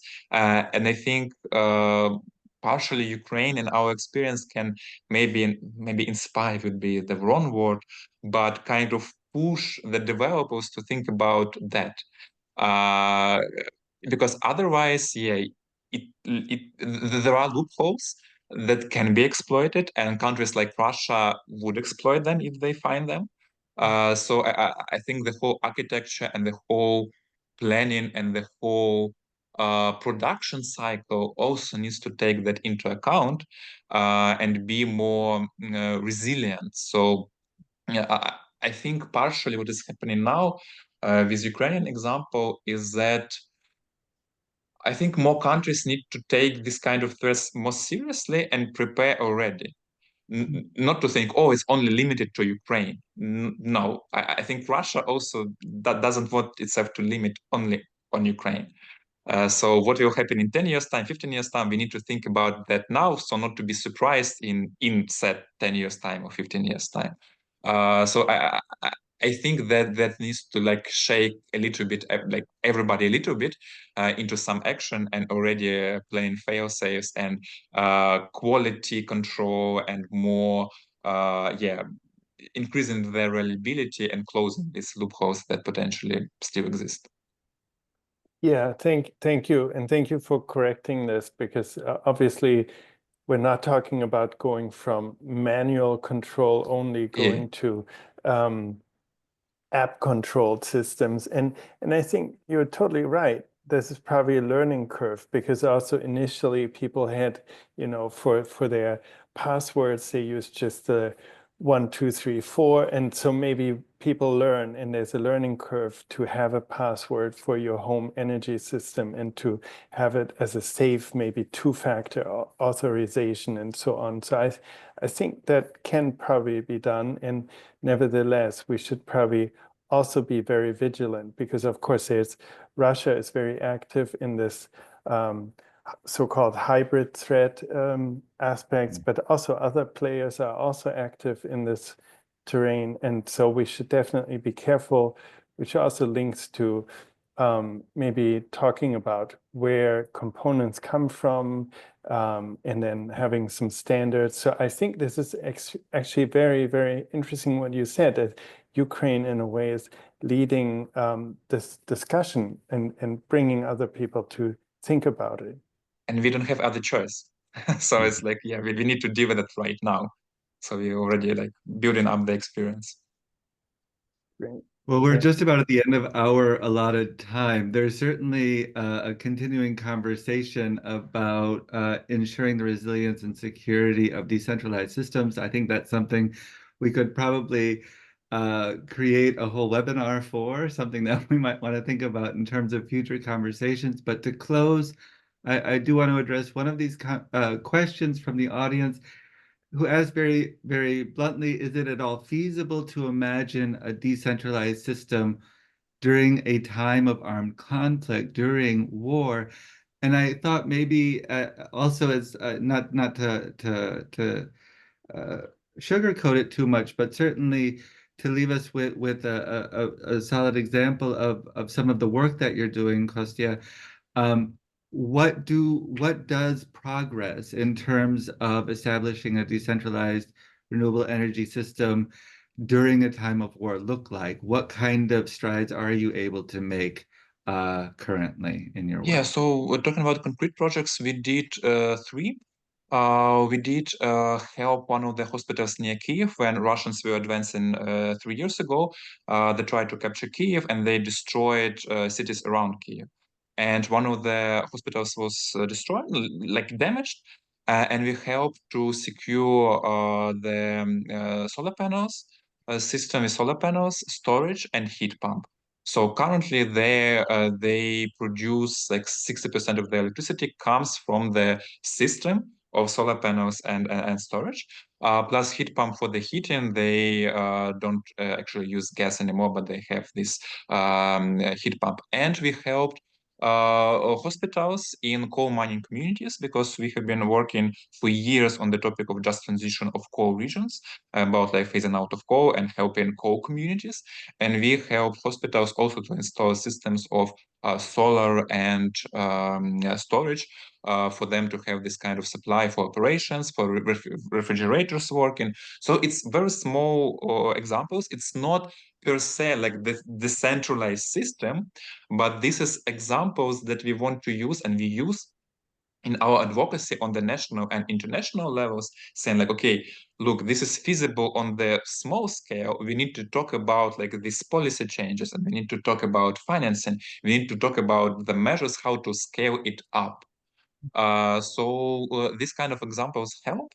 But also, as you can imagine, during the war, especially currently for our energy system, we need more air defense weapons to actually not to think about, okay, what to do with the people, but to secure the supply, because Russia is still targeting our energy system. So we need more air defense. And then we are talking about funding projects, emergency policy changes, and also capacity building for communities.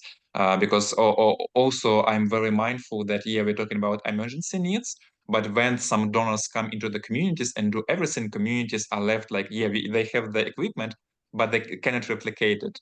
So talking with communities, capacity building for municipal workers, for them to be able to do that on their own will be also very, very important. Well, thank you so much. All right, Max, Kostya, thank you for the great conversation. Thank you to the audience for the great questions. We'll certainly follow up as possible. And yeah, thank you so much for the invitation to speak today, Tali. Yeah, thank you. Thank you. Thank you. Thank you for, well, first for this amazing way of presenting this topic. And thank you, Kostya, for sharing your own experience. I know how hard it is also to speak from your own guts and talking about your home. It was fascinating. And yes, I'm sure that this could be another webinar with all the questions that were asked. We're moving on to our last presenter.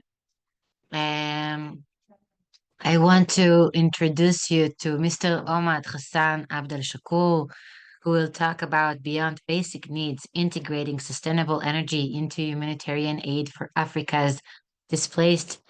Omad, he is a Sudanese refugee living in Israel for the past 15 years.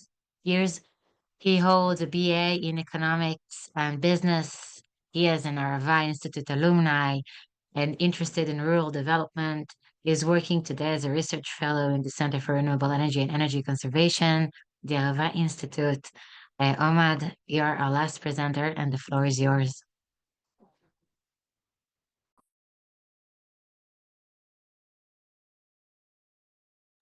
You are on mute.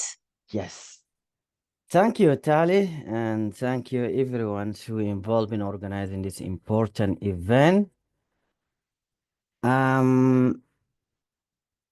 I would like to share with you my perspective based on the research on the relationship between the conflict and energy poverty, particularly in Sudan. Sorry.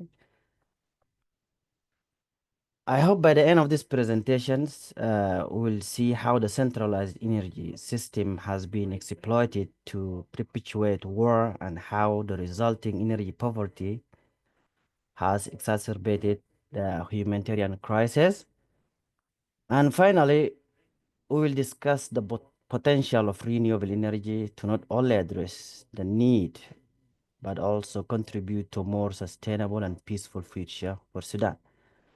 So when we are talking about the developments, this is completely different landscape than Ukraine and Morocco and Israel. So welcome to Sudan. A bit of a background. It is a fascinating country with a complex identity. It is often shift between different geographical and cultural classification. Sometimes it has been seen as a sub-Saharan African nation, and other time as North African, and occasionally as an Arab country. This identity crisis is reflected in its diverse population, consisting in various ethnic groups. And despite its internal struggle and external perceptions, Sudan remains a proud African nation with a rich history. And nevertheless, if we see the history of the conflict in Sudan, it is rooted down into its ethnic, religious, and regional divisions. While the country gained independence from Anglo-Egyptians rule in 1956, there has been numerous conflict, and one of the major conflict was the First and the Second Sudanese Civil War that caused the country, South Sudan, which gained independence in Northern Sudan in 2011. And yet, because of the ongoing war, there is still a conflict in the border between the two countries. Another complex war in Sudan, which is still present, is the Darfur conflict, which is also based on ethnic violence. All this collective work contributed to what today we see as an ongoing war or all-out war. And sadly, today there are more than 11 million people who are forcibly displaced from their homes. Among them are 8.5 million people internally displaced and 3 million people fled to the neighboring countries. So basically, it's a vicious cycle of a painful reality of my peoples. And more than 25 million people today have no access to a basic needs such as food, water, and medicines. 8 million already experience famine. But let us step away a bit for a moment and take you back to energy sector and how is it connected or intertwined with the ongoing conflict in Sudan. As you see, the total energy output in Sudan is about 2 gigawatt, but still the access to electricity remains a luxury for many of us. Only 40% of the population have access to electricity. The peripheral metropolitan area, such as Darfur or Blue Nile, their situation is even worse when it comes to energy access.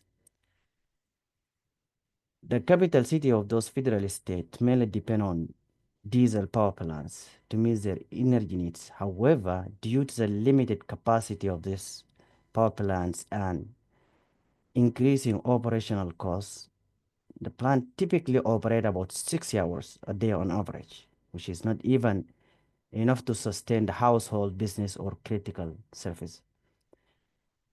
And also we see that true that Sudan depends on the hydropower, and here we see that there has been an expansion since 2000 and 2020, but this hydropower expansion does not reflect in the energy access in Sudan. The projects concentrated only mostly in an urban areas and leaving the rural area depending basically on other alternative energy sources. And as you can see, the hydropower has, energy supply is far from meeting the demand of, urban area, let alone the region, the peripheral regions. So many of us today in Sudan is still depending on the firewood or the biomass to meet our energy demand. But to visualize it, look on the graph to your left, you will see the transmission network of the Sudan electricity, and to the left, it is the population distributions. And if you compare them, you will see that there is the gap is becoming clear. The grid coverage extends to only a small portion of the country. And yes, we can see that there is a stretched high voltage transmission line that goes from East Darfur to the Red Sea. We might think otherwise, but if we see to the graph on the left, you will see that Sudan and South Sudan oil production fields, pipelines that transport oil to export to the terminal to the Red Sea. So, and there is refinery, of course, along the way. So clearly that long transmission line that we have seen serve only the oil industry and not the peoples. Also, if we see on the graph to the left, over the last 2 decades, only 2 sectors have been expanding their energy consumption, mainly the transportation and the residential sector. And these are mainly in the center of the country. And while Sudan is often referred as a food basket of Africa and the Middle East, and 80% of its population is still dependent on agriculture, yet if you see on the graph, the energy consumption in agricultural sector is almost zero. So the country still rely on conventional agriculture. So little energy is invested in modernize the farming practices in my country. But the questions arise, why energy infrastructure built in a small portion of the country in the first place? And the answer is very simple. Centralization of the wheels. The so-called Hamdi Triangle, the green one, encompasses the central urban zone along the River Nile, while the majority of the wheels and the infrastructure are concentrated.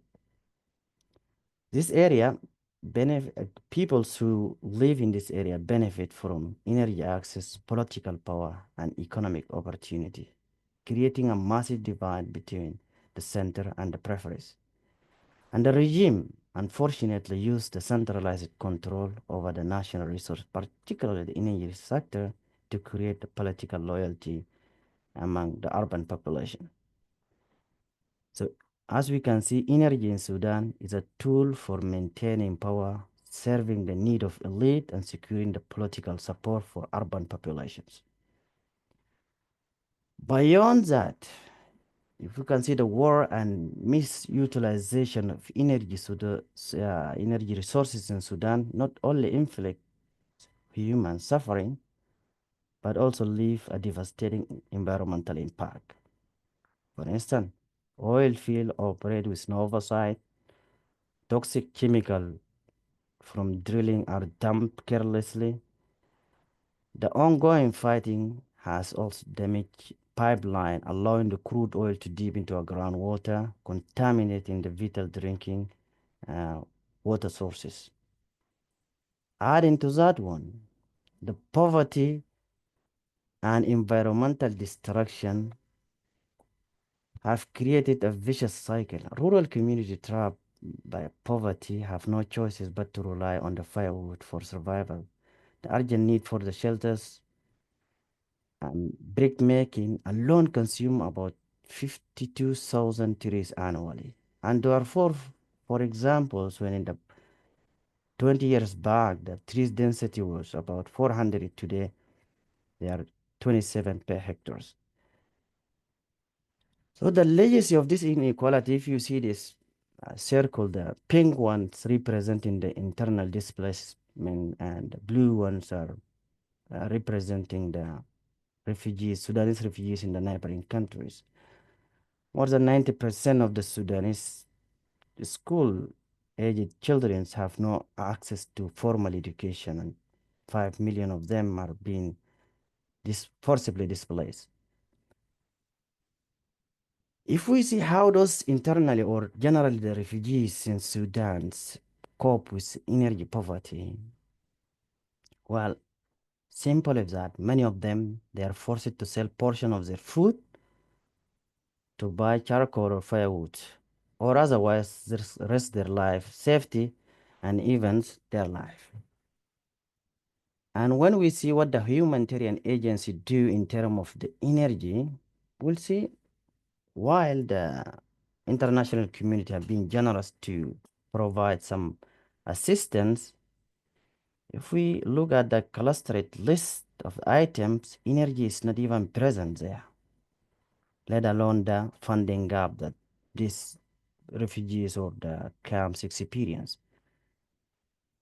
To ensure the sustainable energy access to those peoples, we believe that we have to look at alternative renewable energy sources. And we'll start with a basic one, biofuel. As I mentioned earlier, 80% of us still cultivate farms, so we produce a massive amount of post-harvest waste. In addition to that, the country has several national sugar factories. They generate significant amount of byproduct of the sugar productions. This kind of a waste can be processed and turned into efficient or sufficient fuel that can help refugees communities. But if we consider the modern renewable energy resources in the country, well, it is not surprising to see that country is blessed with both wind energy, as you can see in the left graph, and the solar radiation in the right side. And in fact, the country also has geothermal energy resources.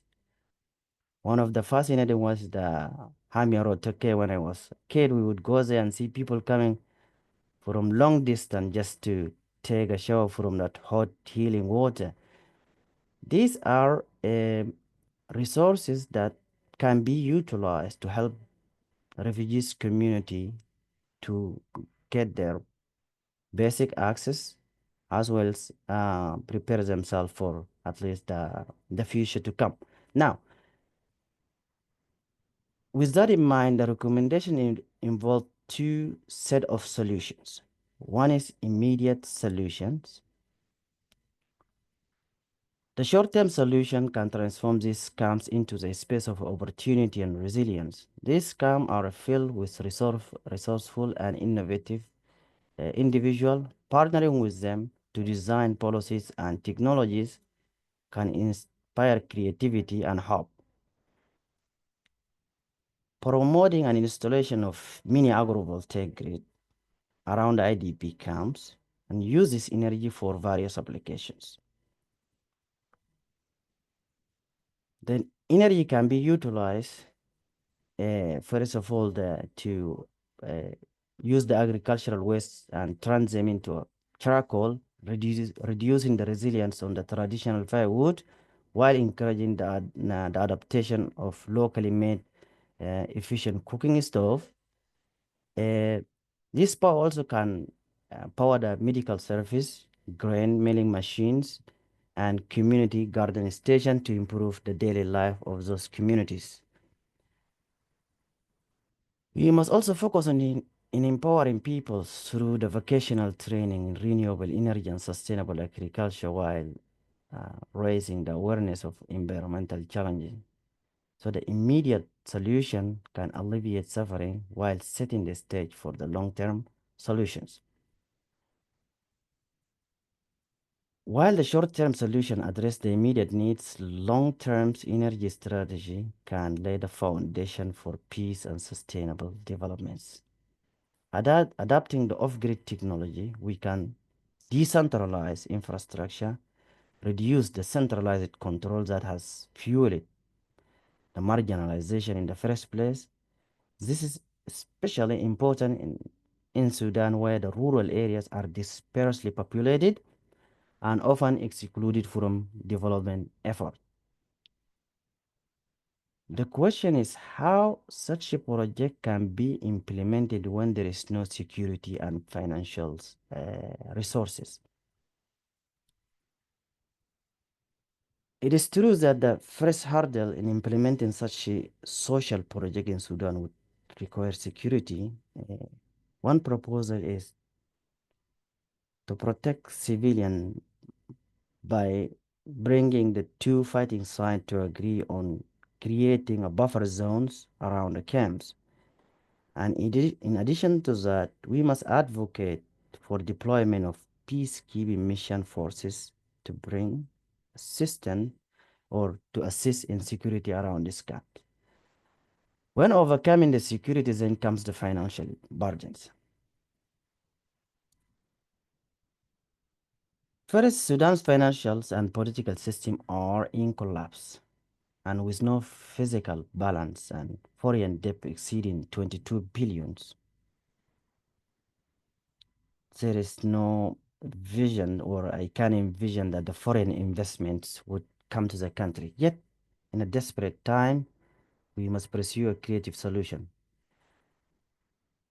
Let's advocate for Sudan frozen's national asset in the foreign bank to be released under strict condition to fund humanitarian and social projects. We then incorporate that asset into a blended finance model, a modern social way of mobilizing funds from multiple sources, combining the public and private investment to implement social enterprises. In summary, understanding the energy crisis in Sudan is essential to addressing this ongoing conflict.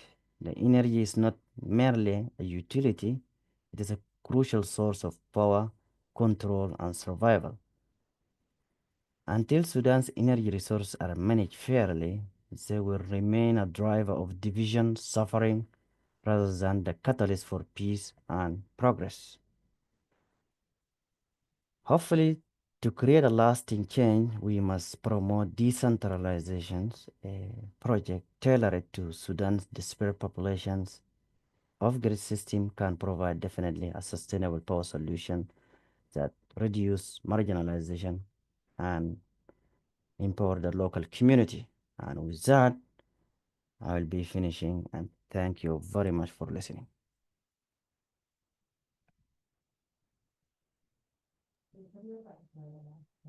Thank you, Ahmad. It was fascinating. And thank you for talking from the bottom of your heart as well. We are wrapping up. Thank you for all the audience for questions. Thank you for all the participants who presented in this webinar, for raising awareness, sharing their experiences, telling their own story, and being the voice of those in need. Energy poverty during armed conflict intensifies human suffering and violates basic human rights and depriving people of essential services. And this is very important to raise the awareness too. I hope this discussion will continue even beyond this webinar. I want to thank Avigail, Hannah, and the GAN and the Arava Institute staff for making this event happen, and to the Ministry of Environmental Protection for their funding. The event was recorded, so we will upload the recording of the webinar to the Arava Institute YouTube channel in the next few days, so anyone interested in the recording can check in over there or contact Avigail for a direct link. She is putting her email address in the chat. Just making sure it's in the chat. It is in the chat. Thank you, everyone. Hope to see you soon in other Arava Institute events.